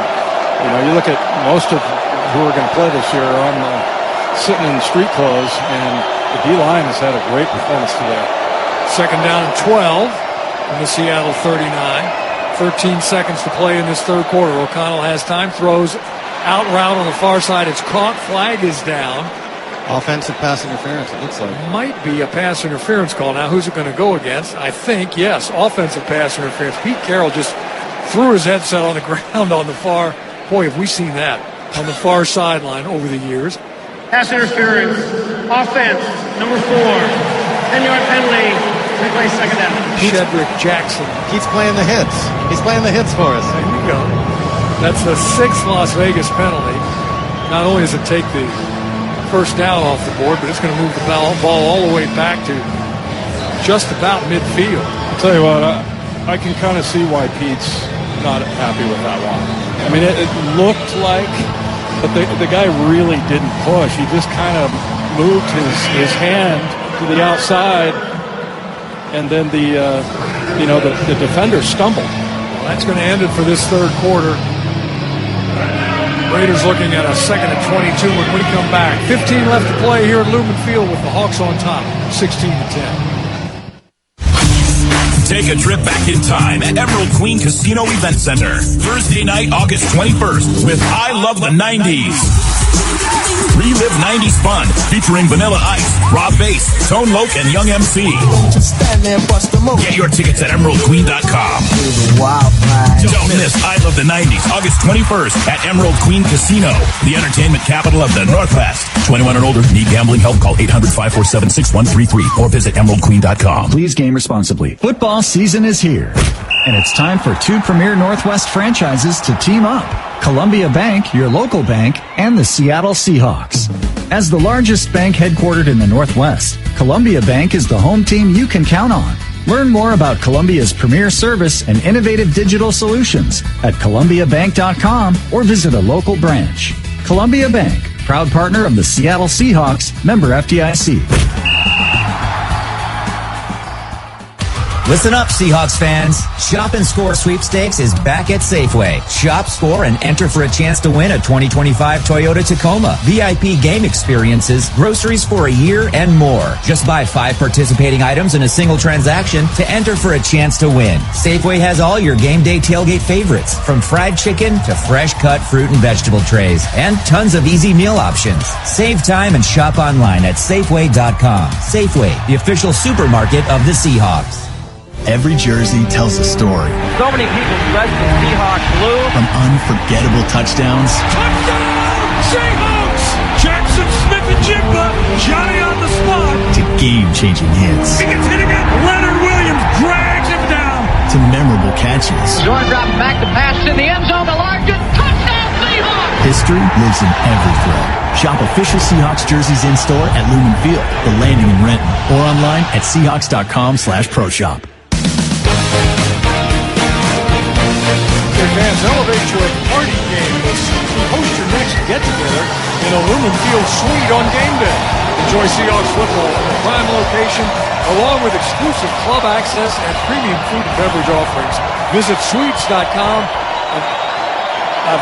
suites.seahawks.com to book your suite today. 2nd down and 22 for the Raiders. Again, a slot right. Aiden O'Connell takes the shotgun snap, throws a slant inside. It's incomplete. Intended for Dorsett, who stays down for the moment as he was hammered on that slant route. Drake Thomas, great coverage. I'll tell you what, also, Decamerion Williams broke that up. He's had a good night. He keeps showing up and making tackles, and, you know, you love a corner that can tackle.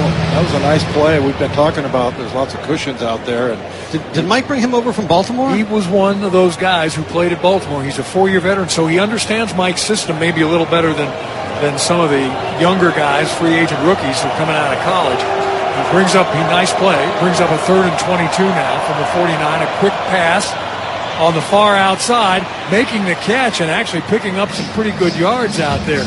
After the reception, Shedrick Jackson, but comes up short after a 12-yard pickup, comes up short of the first down, so on trots the field goal team for the Raiders. But flashbacks of that screenplay gashing us. Wow, we had some troubles with that a year ago, getting people out there to make the play on that quick screen. So here's Carlson. He'll kick this one off the left hash mark. I'd like to see the hold of Cole. I'd love to see Ricky White in here. He's blocked so many kicks. It's a 56-yard field goal attempt. There's the spot. Kick is going to be long enough, but it is good. Looked for a minute like it was going to be off to the right, but in fact it's good from 56 out. We got a 3-point ball game here at Lumen Field as we start this 4th quarter. The Seahawks 16, the Raiders 13, and we'll be back after this. For the Seahawks, growth is a team effort. Coaches maximize your performance. Teammates push your limits. But in business, who's there to help you grow? Lumen, that's who. Like saving game day broadcasts from lag time, connecting 60,000 plus live fans at the stadium, delivering benefits of the cloud for your network, secure as a defensive line, legendary as the fans that cheer them on. Welcome to the on-demand network that meets your demands. Learn more at lumen.com. Services not available everywhere. The legends of golf are back in the Pacific Northwest. Celebrate 20 years of the Boeing Classic August 8th through the 10th at the club at Snoqualmie Ridge. Watch Masters champion and Hall of Fame golfers compete for a $2.3 million purse at the only PGA Tour champion stop in the region. Bring your friends and family and check out the Seahawks Village. It's a weekend of golf, fun, and unforgettable moments. Proceeds benefit the Benaroya Research Institute at Virginia Mason Franciscan Health. It's an experience you won't want to miss August 8th through the 10th. Tickets start at just $20 and kids get in free. Visit BoeingClassic.com for more. Hey, Seattle Seahawks fans, ready for some football? But what happens when life tackles you too hard? Accidents can happen on and off the field. When they do, you need a strong team on your side. At Carpenter and Zuckerman, they're proud sponsors of the Seattle Seahawks and even prouder of their winning record in personal injury cases. If you've been injured, let them fight for the compensation you deserve. Don't let an injury sideline your life. Call Carpenter and Zuckerman personal injury lawyers today and get the justice you deserve. With NFL Plus, keep the NFL in reach. Stream live out-of-market preseason games, live local and primetime games on mobile during the regular and postseason, and NFL Network, including 7 exclusive live games. With NFL Plus Premium, watch every touchdown every Sunday afternoon during the regular season on NFL Red Zone. And for a limited time, save 20% on an annual NFL Plus Premium subscription. Offer ends September 15th. Sign up today at plus.nfl.com/radio. Terms and conditions apply.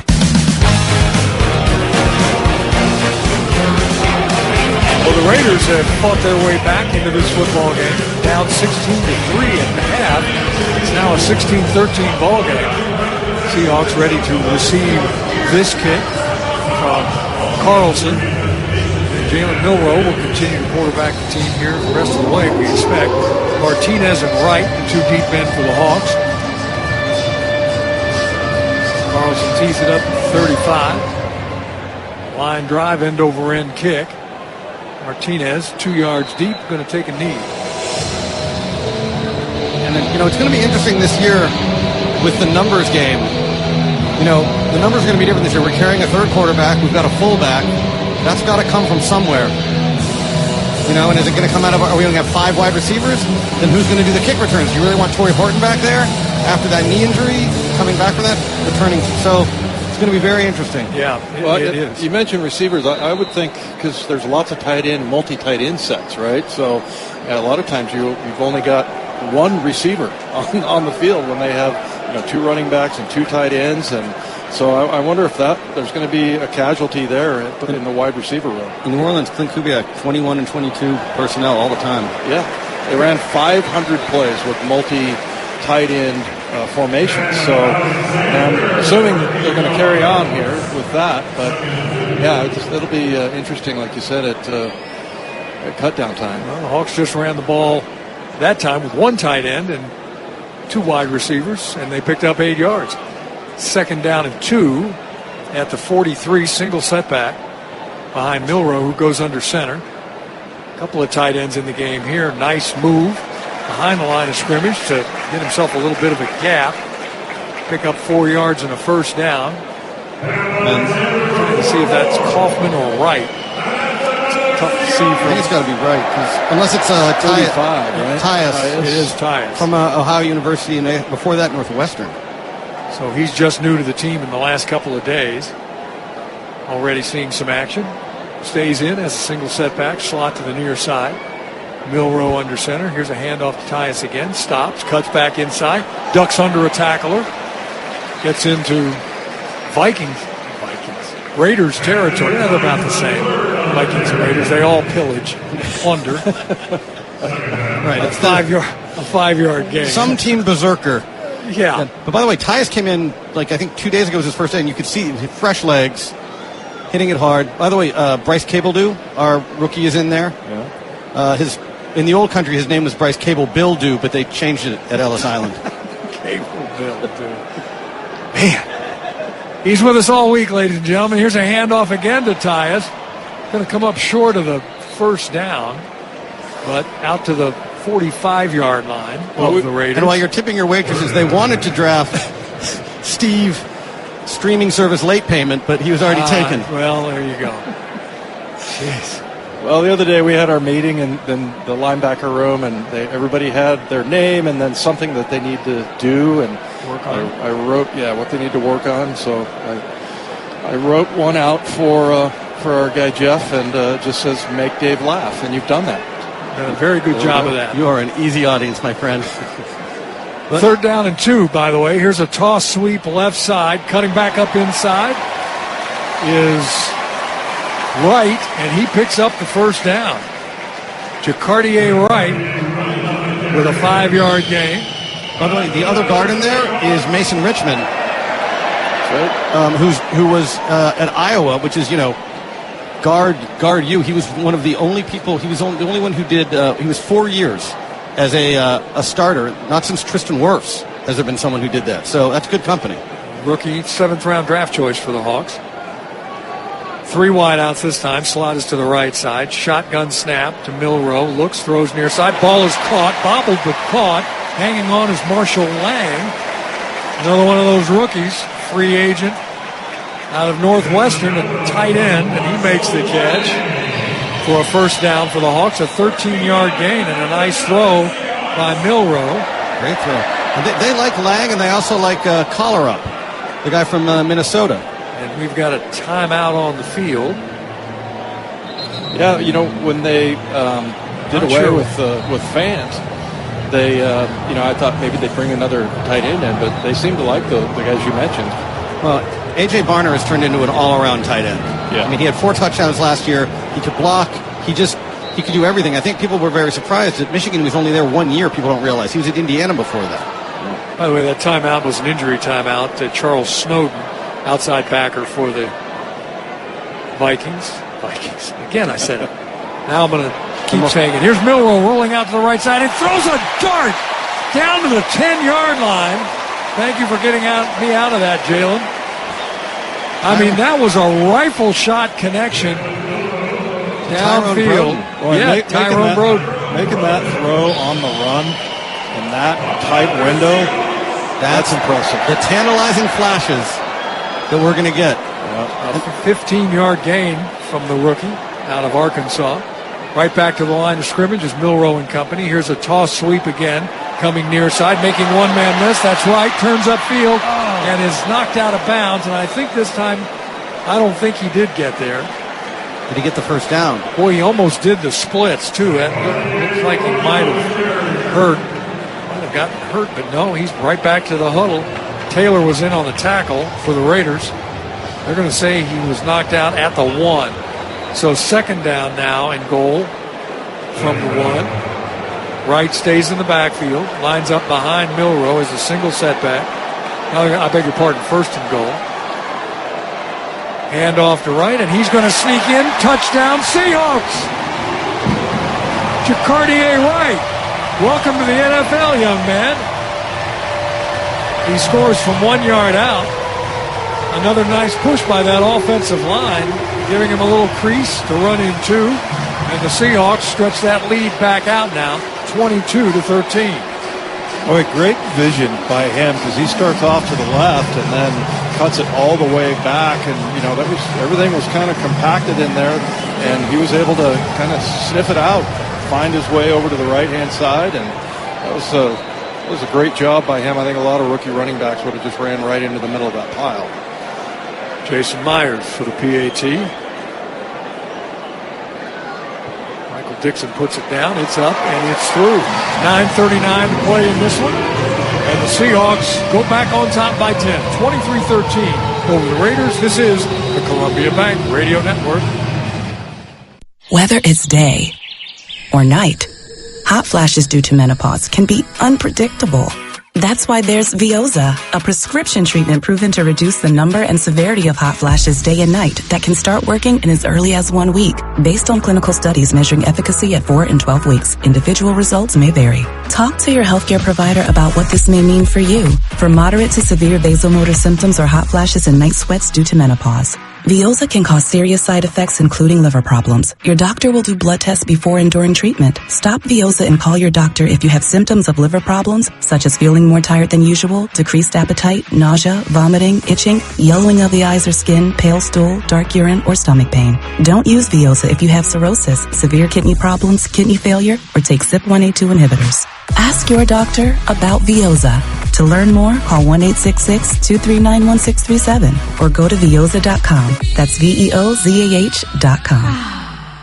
If you have unfiled taxes or are in debt to the IRS, this is important news. Did you know the IRS has programs specifically designed to help people struggling with tax debt? Powerful tax assistance programs that can save you thousands if you qualify. No one knows these programs better than the experts at Optima Tax Relief, America's most trusted tax resolution firm, A-rated by the Better Business Bureau. Their award-winning team of tax attorneys and licensed professionals have resolved over $1 billion of tax debt for their clients. One call to Optima can start the process, helping to end your worries about wage garnishment, asset seizure, and other IRS actions. Make sure you're getting the best options to solve your tax problems. Call the experts at Optima today for a free confidential consultation. Call 800-473-9933. 800-473-9933. 800-473-9933.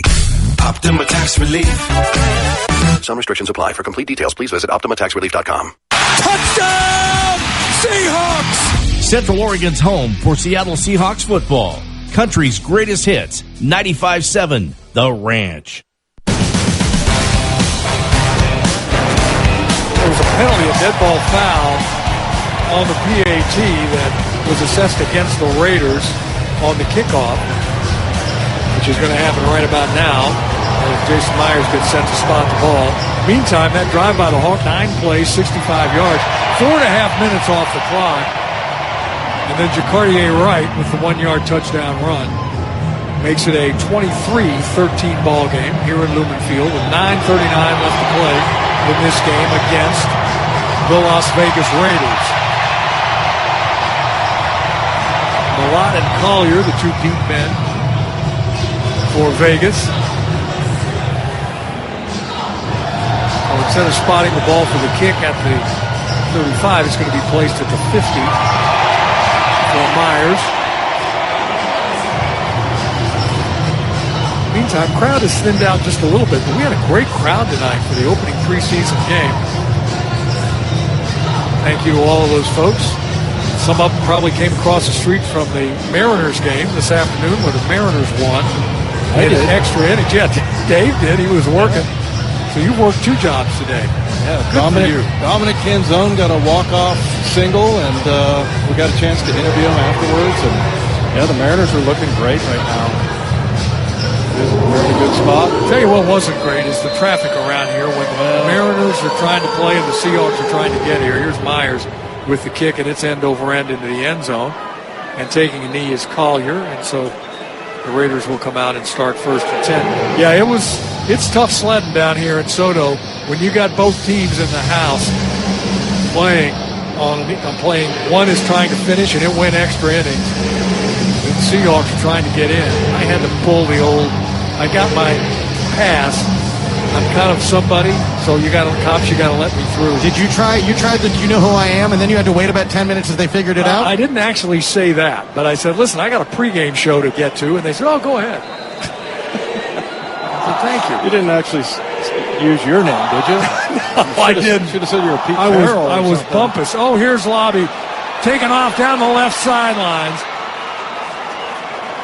He did what the Seahawks have done twice today. He stuck his nose in there inside. There was nothing there. He bounced it out to the left, and there was nobody there to stop him. He takes off and runs 24 yards for a Raiders first down before he's pushed out of bounds. And, Dave, you were talking about depth on the defensive line, and it's true. We have a lot of depth, but we also got some contracts coming up. So we're going to need to reload at a certain point. You know, Boye Mafe's contract's coming up, and I love Boye. I'm a member of the Boye Mafia, but he's going to be expensive. Yeah, I would think so. And just calculating, do you want to let him hit the open market or not? Here's Cam Miller, the new quarterback, in for Las Vegas, and he throws a little pass out into the near side flat. Malott makes the catch.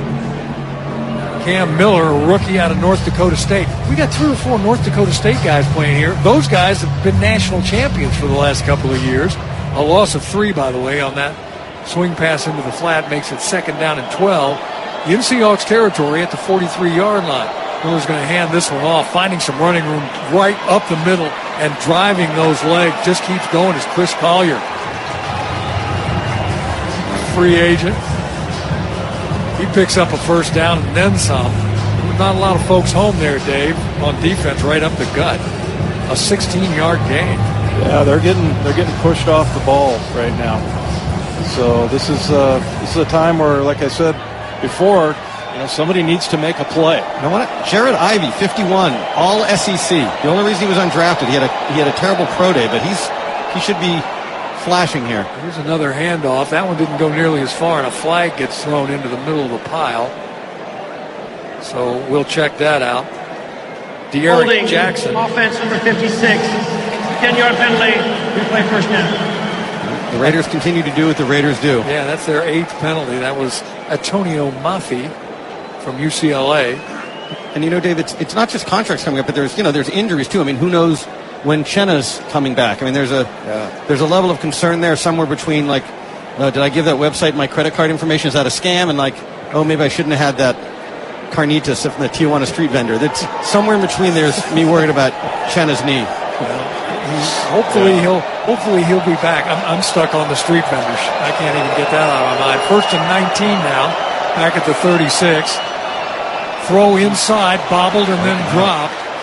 Boy, a high throw. That's a killer for a wide receiver. Cam Miller led his receiver inside, then threw it high. And as going back to the huddle slowly, walking back to the huddle is Colin Johnson. And I'm sure he's got to be looking at the quarterback saying, don't you ever throw that ball there again. He got hit back to the Luxor. Yeah, I used to call that a hospital ball. Is that what you Illegal formation. Offense. Tight end was covered. 5-yard penalty. Replay 1st down. So what's that? I've lost track. The 9th maybe? Yeah. 9th penalty. So I can already hear what Pete's talk tomorrow is to the team after they get back home and come in for film study. Here's a 1st and 24 now, back at the 41 of Seattle. Cam Miller from the shotgun, slots to both sides.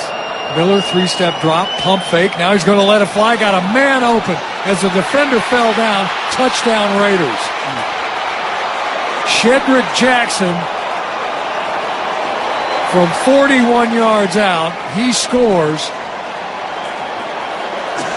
The cornerback might have been Cam Alexander. I'm not sure, so I don't want to actually say that till I see, but got turned inside and then stumbled, and the safety couldn't get over in time. It's Cam Alexander, 35. And that was that Jarek Reed, the safety there, who tried to get over and make the play. It was 33 Hall. Didn't take a very, very good angle there. A 41-yard touchdown strike, and again the Raiders just kind of won't go away. 23-19, and Carlson on for the PAT.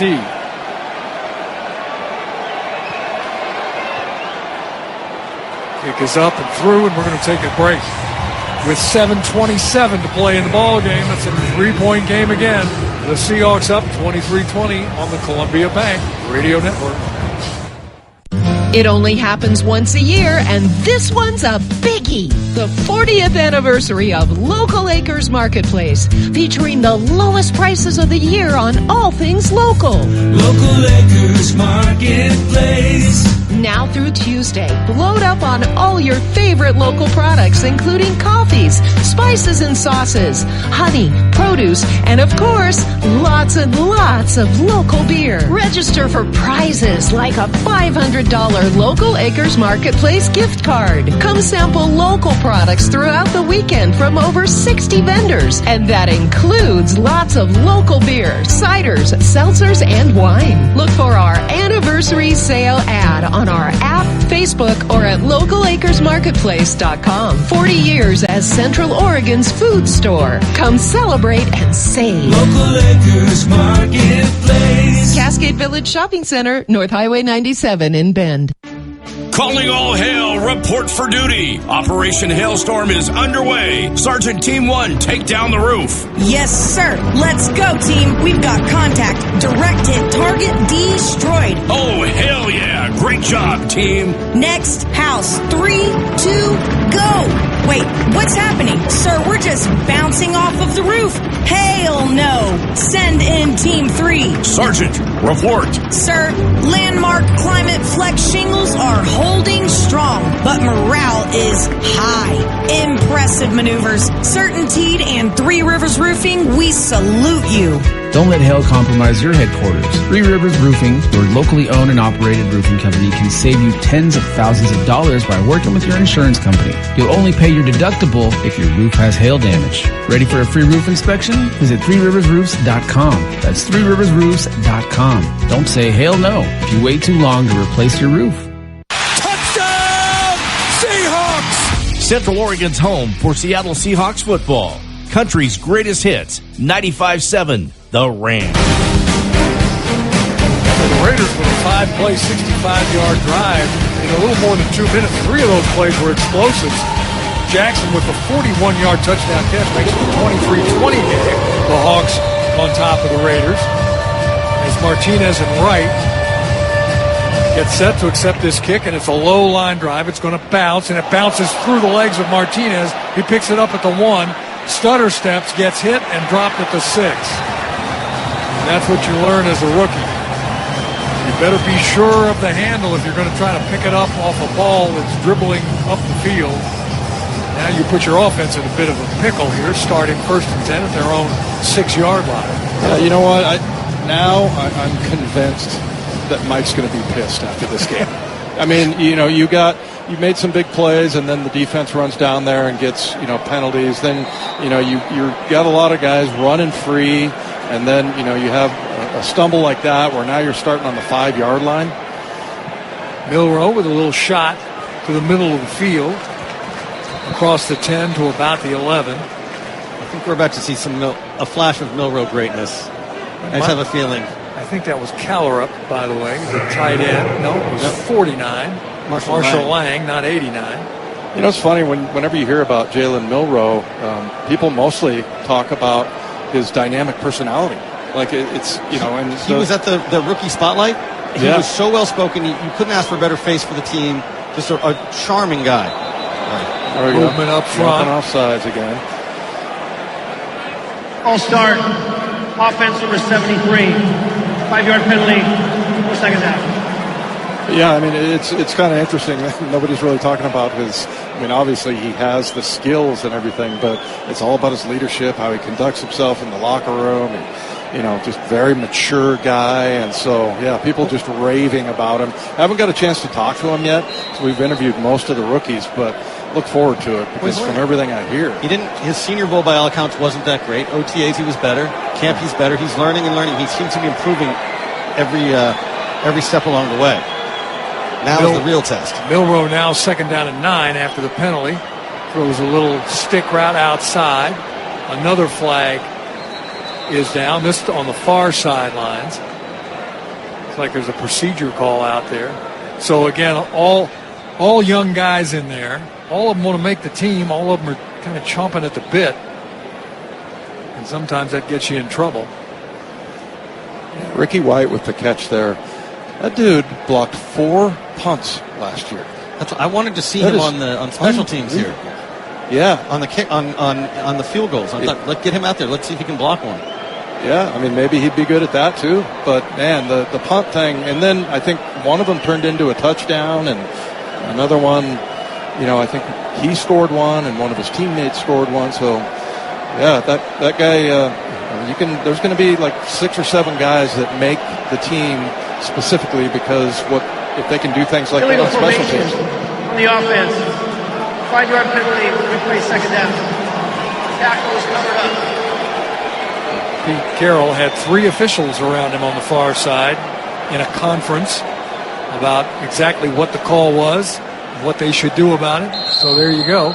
It's now 2nd down and 9 with the ball at the 7-yard line. Clock is moving, 6:37 to play here in this football game, and Seattle leads by 3. Milroe and company out of the huddle. Wright is the single setback. He's aligned in the end zone next to Milroe. He gets the handoff. No, Milroe pulls it out. Now he's running downfield across the 10, 15, 20, down the far sidelines. There it is. The old option. And now a flag is down back at the 10. Come on, officials. Let these guys play, for heaven's sakes. I think it's going to come back, but that's what Milroe can do. Good use of hands to the face. Defense. Hello. Thank you. In that case, it was all right. Well, that read option, man, there's something about the way he runs it. Like, I don't know, he's got an elusiveness where, you can't really tell. And you see he extends his arms and, rides the running back just a little bit further. And then by the time, he keeps the ball, it's too late. Well, think about it. These college quarterbacks run this play a lot because so many of them are athletic like Jalen Milroe is. So it's a first down and 10 for the Hawks out to their own 36. Here's a toss coming near side. It's going to pick up maybe a yard or two. That's what's going to be so fun with him this preseason is seeing what happens when the play breaks down and also seeing what happens when running is the play. Right. And by the way, it's going to give all those defenses, all those coaches something to think about, something they're going to have to prepare for. No, you're right. I mean, that's, if you have a quarterback who can run, that's an extra meeting type of guy. He is somebody you're going to have to deal with, and you're going to have extra meetings for him. It was Anthony Tyus on the run that time. Here comes Milroe again. He dropped back to pass. He dives for the first down, but he's not going to get there, but almost did. And a couple of the linemen came over to protect their quarterback who got tackled out of bounds right in front of the Seahawks bench. And that's nice to see. You like to see those guys. That was Mason Richmond. You were talking about him earlier, the rookie. Yeah, he was over there giving them the what for. Yeah, you got it. By the way, you're talking about those extra meetings. The other thing is we have a fullback now. I think there's 24 teams in the NFL that don't have a fullback. Yeah. So when we're playing them, they have to make someone be a fullback. They have to prepare in a way they've never prepared before. Kind of nice to see that, isn't it? 3rd down and 1, by the way, with Milroe under center. He's going to hand the ball off. I think that's Tyus, and I don't know that he got there. But I thought they didn't make it on a 3rd and 1 last time, and they did. So here we go. No, they're going to say it's 4th down. Oh, let's go for it. Get Oots back in there. It's 4th and about less than a foot. You know who else used to carry the ball in college? Byron Murphy. That's amazing. How about that? That guy can fill up a chair now. You had him on. Holy moly. If he gets on any more muscle, he's going to be an actual square. Yeah. He's so wide. All right, here it is. Milroe, short yardage. Let's see it. Now he's going to drop back into a shotgun with a tight slot to the far side on a 4th down and 1. He's going to roll right side. He's going to look. He's going to pull it down. Now he's going to throw incomplete. And, he had the shot to throw it and missed his receiver downfield, but he might have had the shot to run it for a first down. We'll never know. 4:12 left to play, and the Raiders get the ball kind of in scoring position. Seattle leads by 3.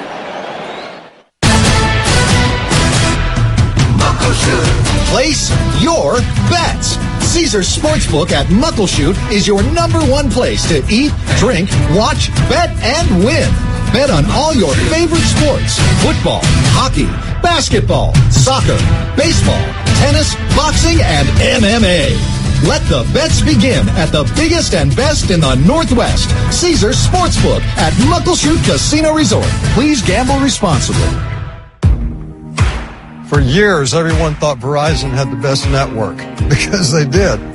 But now the best mobile network in the U.S. is T-Mobile.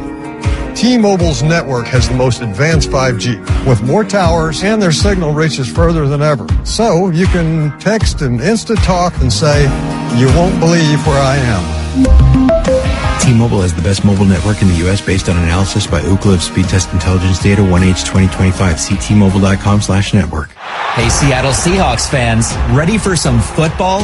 But what happens when life tackles you too hard? Accidents can happen on and off the field. When they do, you need a strong team on your side. At Carpenter & Zuckerman, they're proud sponsors of the Seattle Seahawks and even prouder of their winning record in personal injury cases. If you've been injured, let them fight for the compensation you deserve. Don't let an injury sideline your life. Call Carpenter & Zuckerman Personal Injury Lawyers today and get the justice you deserve.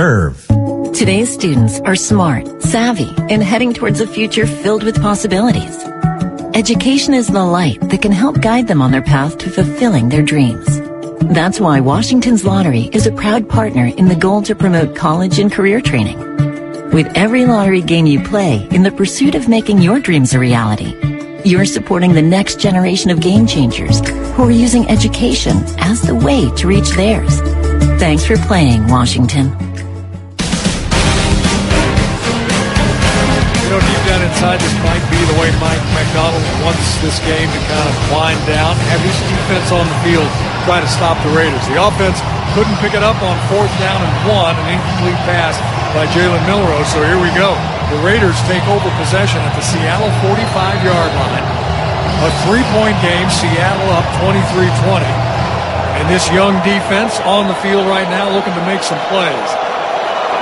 Cam Miller, the rookie out of North Dakota State, the quarterback for Las Vegas, going to hand the ball off straight ahead and not getting much. Maybe 3.5 on a dive play straight up the gut. It'll be Chris Collier. 2nd down now and 7. Yeah, these are the guys here that are somebody wants to flash here, and you got to remember that, you know, if you're going to get cut, you're putting this film out there for the rest of the NFL. So these guys are playing for their careers. 3 receivers, high snap. Quarterback Miller got the ball to the running back, and Collier goes over the left side this time. Maybe gets 3, just inside the 40-yard line of Seattle. Clock continues to move, coming up on 3:20 and counting. Big down. I know it's vanilla in the preseason, but I like to see Mike dial something up. Scheme something. Las Vegas is 5 of 12 on 3rd down.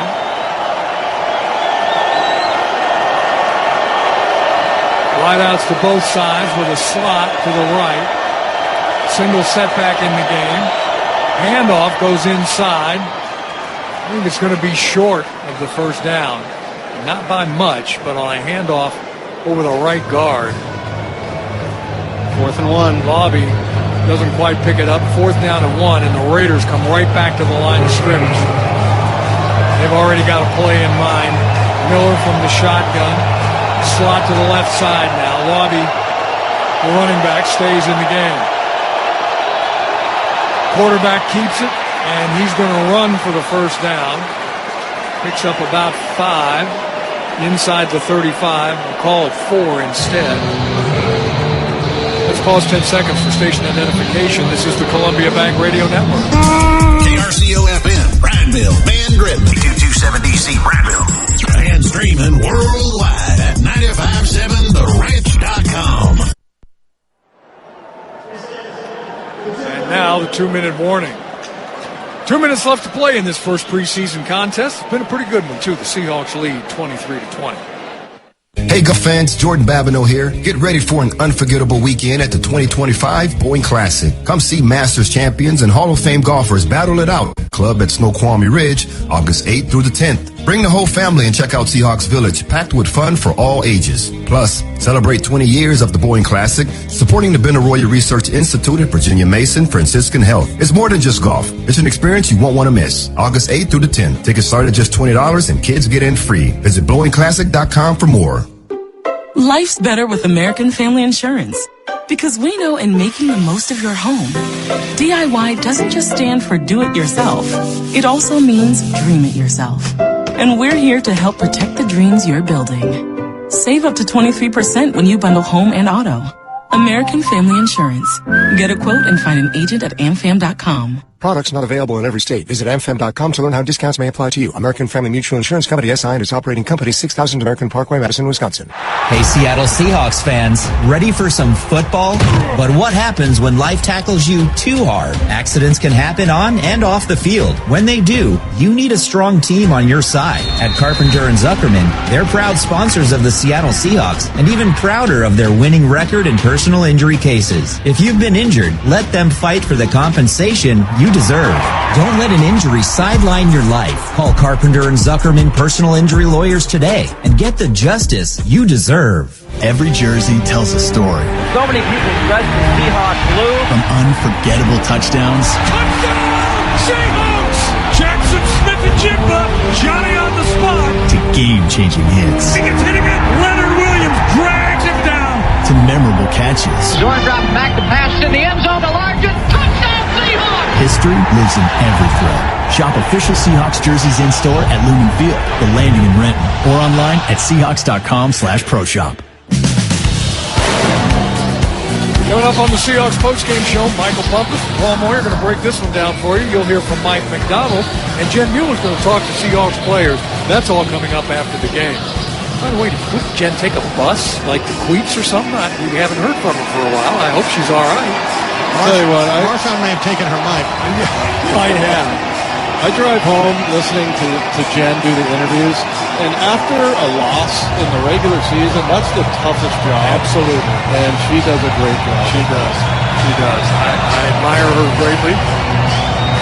And she's going to get a chance to talk to a bunch of guys, win, lose, or draw. We could end in a tie here. There are no overtimes in preseason, so with a 23 and happily. Otherwise, we'd be here till like well after midnight. Personally, I would love it, but I understand. I know. I figured you would. With a 23-20 Seahawks lead right here, but the Raiders have the ball 1st and 10 at the Seattle 32. Miller out of the shotgun, the quarterback, with a slot to his left, single wide out right, and single setback. That's ball gets handed off to Collier, and he's going nowhere fast.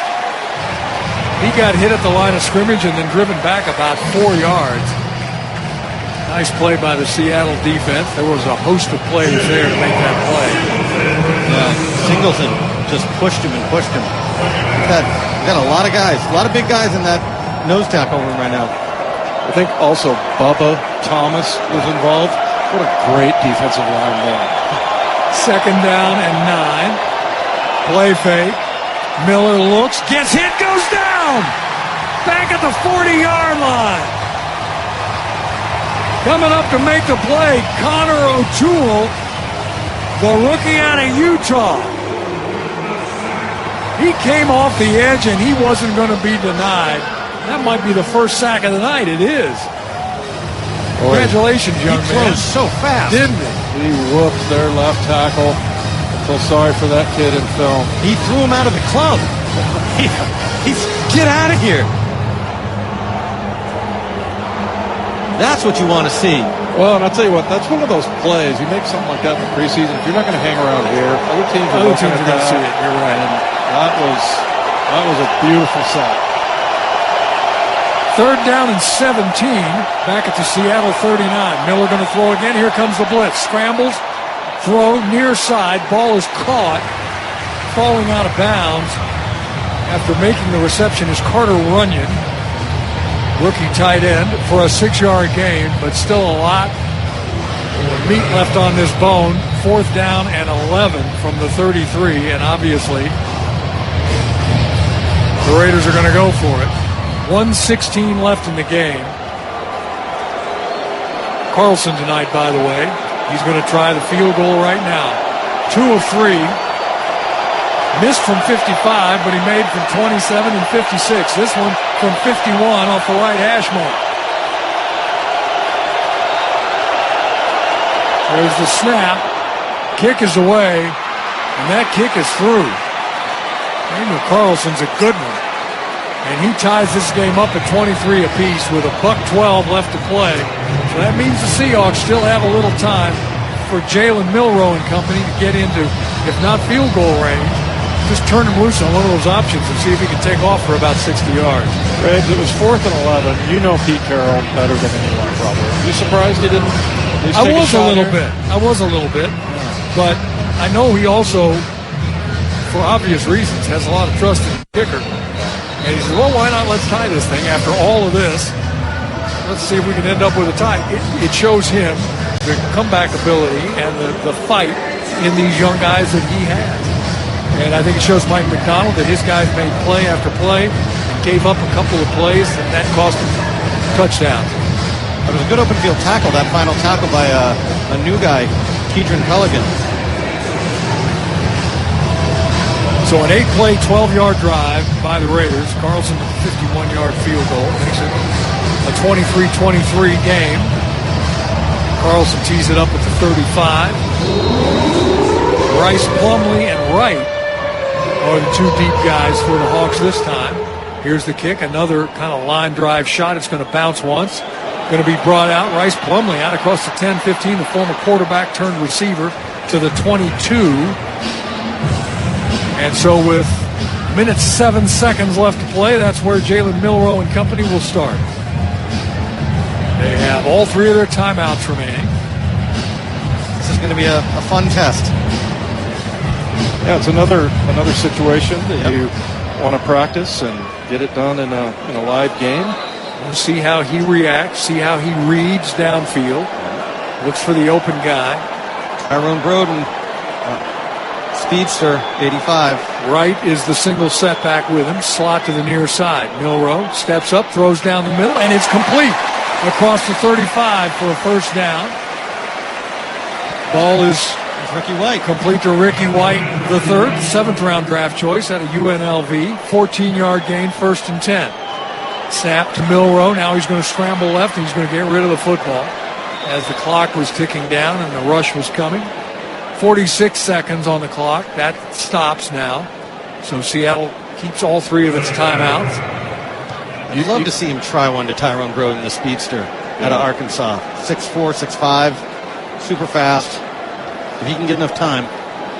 Say it before every play, so that way we get a cut of you calling it. That's how you guys do it. That's right. Slot near side. Here's the throw to the near sideline, incomplete. Trying to get a hand on it. Actually, he did get one-handed on it, was Broden, but he couldn't bring it in on the sidelines. A little bit high and wide. Now 3rd down and 10 from his own 36. 41 seconds left. That stopped the clock, the incompletion. Into the game comes Cody White at one wide out spot, and Rice Plumlee heads to the sideline. Milroe, just a little more touch, working on that touch. Help his receiver out. Slot, a tight slot to the near side. Raiders look like they want to blitz. They don't. They rush forward. Milroe steps back. Now steps up. Now he's being chased. Now he's in trouble. Now he goes down. Back at the 25-yard line. On the sack is Traven Ma'ai, who got a penalty earlier. Might have made up for it with that sack of Milroe. 11-yard loss. Seahawks use a timeout to stop the clock, and I think it's Las Vegas who takes the timeout. And the Seahawks are going to bring on Michael Dixon and say, just kick this one like all the way to the end zone, and let's try to wind this clock down and take the tie.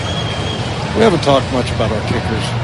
Our punter is amazing. What do you have? Was it 2nd or 3rd in NFL history as far as average? He's incredible. It's like 48 yards. A punter's like a great dentist. You don't want to have to see him. When you need him, you're glad he's great. He's there, yeah. But he's incredible. I mean, he's the highest paid punter in the NFL, and he's worth it. And he's worth every dime of it. Yeah. And Lobby and Malott are the two deep men for the Raiders. This is a high spiral kick, just a beauty. Lobby at the 21, the near sideline, tripped up and knocked out of bounds. Nice play by Marshall Lang, the tight end, who's also on those special teams. And you know what? You can tell, obviously, the sense that John and Mike have, the confidence they have in those guys. It's been at least 2 or 3 years. There are no other kickers that come to camp. I mean, those are the guys.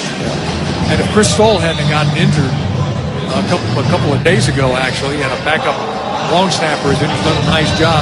But Stoll has been there now for, a couple of 3 years, too. They've got that set. No worries about that group. Right. I think the returners are still in flux. They are. So now here's Miller back on the field. Cam Miller, at quarterback from his own 32. 24 seconds left. Throws a near sideline route. Inbounds. Tackled in bounds is the tight end. The Raiders are going to have to use that last timeout to stop the clock, and they do. Caught by Carter Runyon, the rookie out of Towson. That was tackled by Dowell, who just got here 2 days ago, I think, too. Yeah, and then, like you mentioned, that's great awareness right there.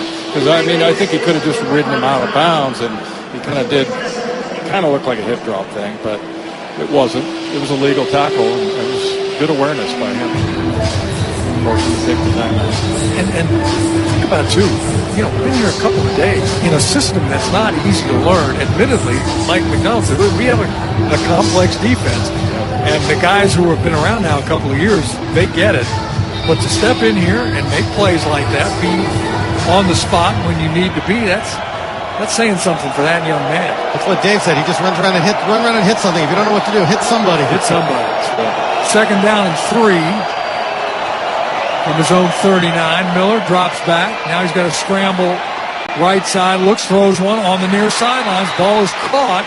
Jackson makes the catch, steps out of bounds, stops the clock with 14 seconds left. If they're not careful, they're going to get in field goal range here for Carlson again, and he's already booted one from 56. This is 57 right now. What are they, 57, 58? 20-yard gain on the play. Wide slots to both sides. Macdonald calls a timeout, asking for some clarification from the official on the near sidelines. In fact, he's asking Blakeman to come over and answer a question as well. What a football mind Mike Macdonald is. And we were talking about, and I think you said it, Steve, like one of the fastest warm-ups that we've ever seen. Yeah. And he thinks about everything. So, warming up, a lot of times you go out there and, he was kind of drawing like a curve of you get pumped up and everything, and then you go in the locker room and everything's down. Instead, they're changing the way that they warm up and kind of build up to it, and then get in the locker room and come back out. And when you said it, it made sense. It was like all that kind of old man stretching, like before a brisk walk in the woods that the whole team is doing in pads. What is that doing? Nothing. Right. By the way, I was just watching Mike on the sideline. I don't know if he was yelling at the guys on the field or at the officials, but he is hot, animated. You pick. Here's Miller. Throwing to the far side. Ball is caught. Stepping out of bounds is Jackson on the far sideline. 9 seconds left to play. That was a first down pass. Picked up 4. Second down now. And I'm sure Pete Carroll on the far sideline told Miller, just whatever you do, don't throw into tight coverage. Throw it to the sideline. Make sure only your guy can catch it or an incompletion, because we got a guy who can kick a field goal from here. Lobby in the backfield. Miller from the shotgun. 4 receivers across the board. 4-man rush. Throw out of bounds far sideline. Clock down to 5 seconds, and here comes the field goal team for the Raiders.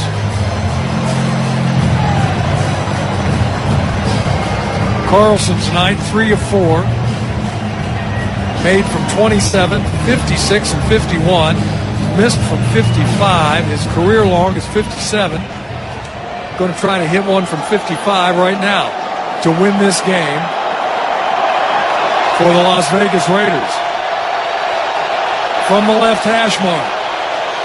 Out of the hold of Cole. Daniel Carlson. The kick is blocked. The Seahawks get there and block it. And the clock ticks down. They preserve the tie. When does a tie feel like a win? Boy, oh boy. The Raiders, who pretty much owned this last quarter, have a chance to win this football game on the last play. And the Seahawks step up and make the play. And I mean somebody. Jalen Gaines. There you go. Jalen Gaines, number 56, a 6'3", 242-pound rookie out of Illinois State. Skies to get a fingernail on that ball and block it. Pete Carroll is about incredulous over there, but kind of ended the way maybe it should have ended. A 23 all-time as both these teams showcase their young players. In a game nobody wanted to lose, nobody lost. Precisely. But there, as I think we'll hear Mike say in his post-game comments, there are a lot of things to correct, a lot to learn from this game. Saw a lot of good things, and saw some things that, a head coach is going to say, we need to clean up. Hey, but our rookies that we talked about flashing, They all flashed. In the first quarter, when our offensive line was in there was a commitment to running the ball. We were pushing people and running the ball. So those are two very positive takeaways. Yeah, I think this year it's going to be really important that the young guys, the rookies, really step up and make plays. They need to make a difference on this team. And yeah, so some good signs there. And I think for Mike, it was a good game in that there's a lot of different situations that they can coach up and what's good and what's bad. And yeah, it's stuff that you don't have to run in practice now. You got it done in the game. So. I think interesting too, the Raiders started with their first team on offense, their first team defense. Starters never got on the field for the Seahawks for the most part. Abe Lucas, one of the few exceptions. But they were all standing on the sidelines in their jerseys with no shoulder pads. And the second group, both offensively and defensively, for the Seahawks acquitted themselves really well against those Raiders starters. But we're going to have some hard decisions to make, in a few weeks. I wish I could cut myself and keep another safety or keep another wide receiver. You think you could count for one spot on the roster? I like to think that I'm taking up one spot somehow here. I know I'm taking up a spot here in the booth. Listen, you'll be done with me soon enough. Listen, no offense, but I hope they cut you too if it means keeping another safety or me too. I second and third that motion. Let's head down to Jen, who's got the hero who blocks that kick. Jen. Okay. How in the world, first of all, did you read that play to get in position to make the play? I was just trying to be steady and wait for the ball to snap, and I knew I'm a pretty tall and long guy, so all I had to do was just get my hands up, and the ball just landed in my hands. Now, we're still getting to know you and where you fit in on this team. How much special teams have you played in the past? I'm going to be honest, coming out of college and high school, I didn't really play that much special teams, but obviously coming into the league and being a younger guy, that's obviously going to be your first way to get onto the field as special teams. So I've adapted that role, continued to learn, and just taking the losses in the games with it, Yeah, you get mobbed by your teammates. What did any of them say to you, or did the coach get to you? What was said in that mob scene? I'm sorry. What was the question again? What was said in that whole mob scene down there when your teammates just came to celebrate? Telling me good job, and good job getting the hands up, giving me high fives, and this is a great team. I'm glad to be a part of this team, and just keep doing great things. Well, that is a great play to put on film. Go inside, enjoy this one. That's Jalen Gaines, a rookie out of Illinois State. He had 10.5 sacks in 3 seasons at Illinois State and comes in here as a free agent. And don't you think he's going to remember this play, whether he makes this team or not, whether he continues to play football? But he had a moment when his entire team surrounded him and said, great job, you helped preserve a tie, but at least you got your hands up and made a big play. That's something for that young guy. I still talk about the 2 interceptions I had in the state championship game in high school. Do you? Are you kidding me? Of course he's going to tell that story. The other thing I thought was interesting, though, with Gaines, and that's the case for a lot of players coming in. If you're the best player on your team and you're playing defense, you're not playing special teams. Yeah. So now these guys all of a sudden, and I remember Rusty Tillman, his critique of me running down on a kickoff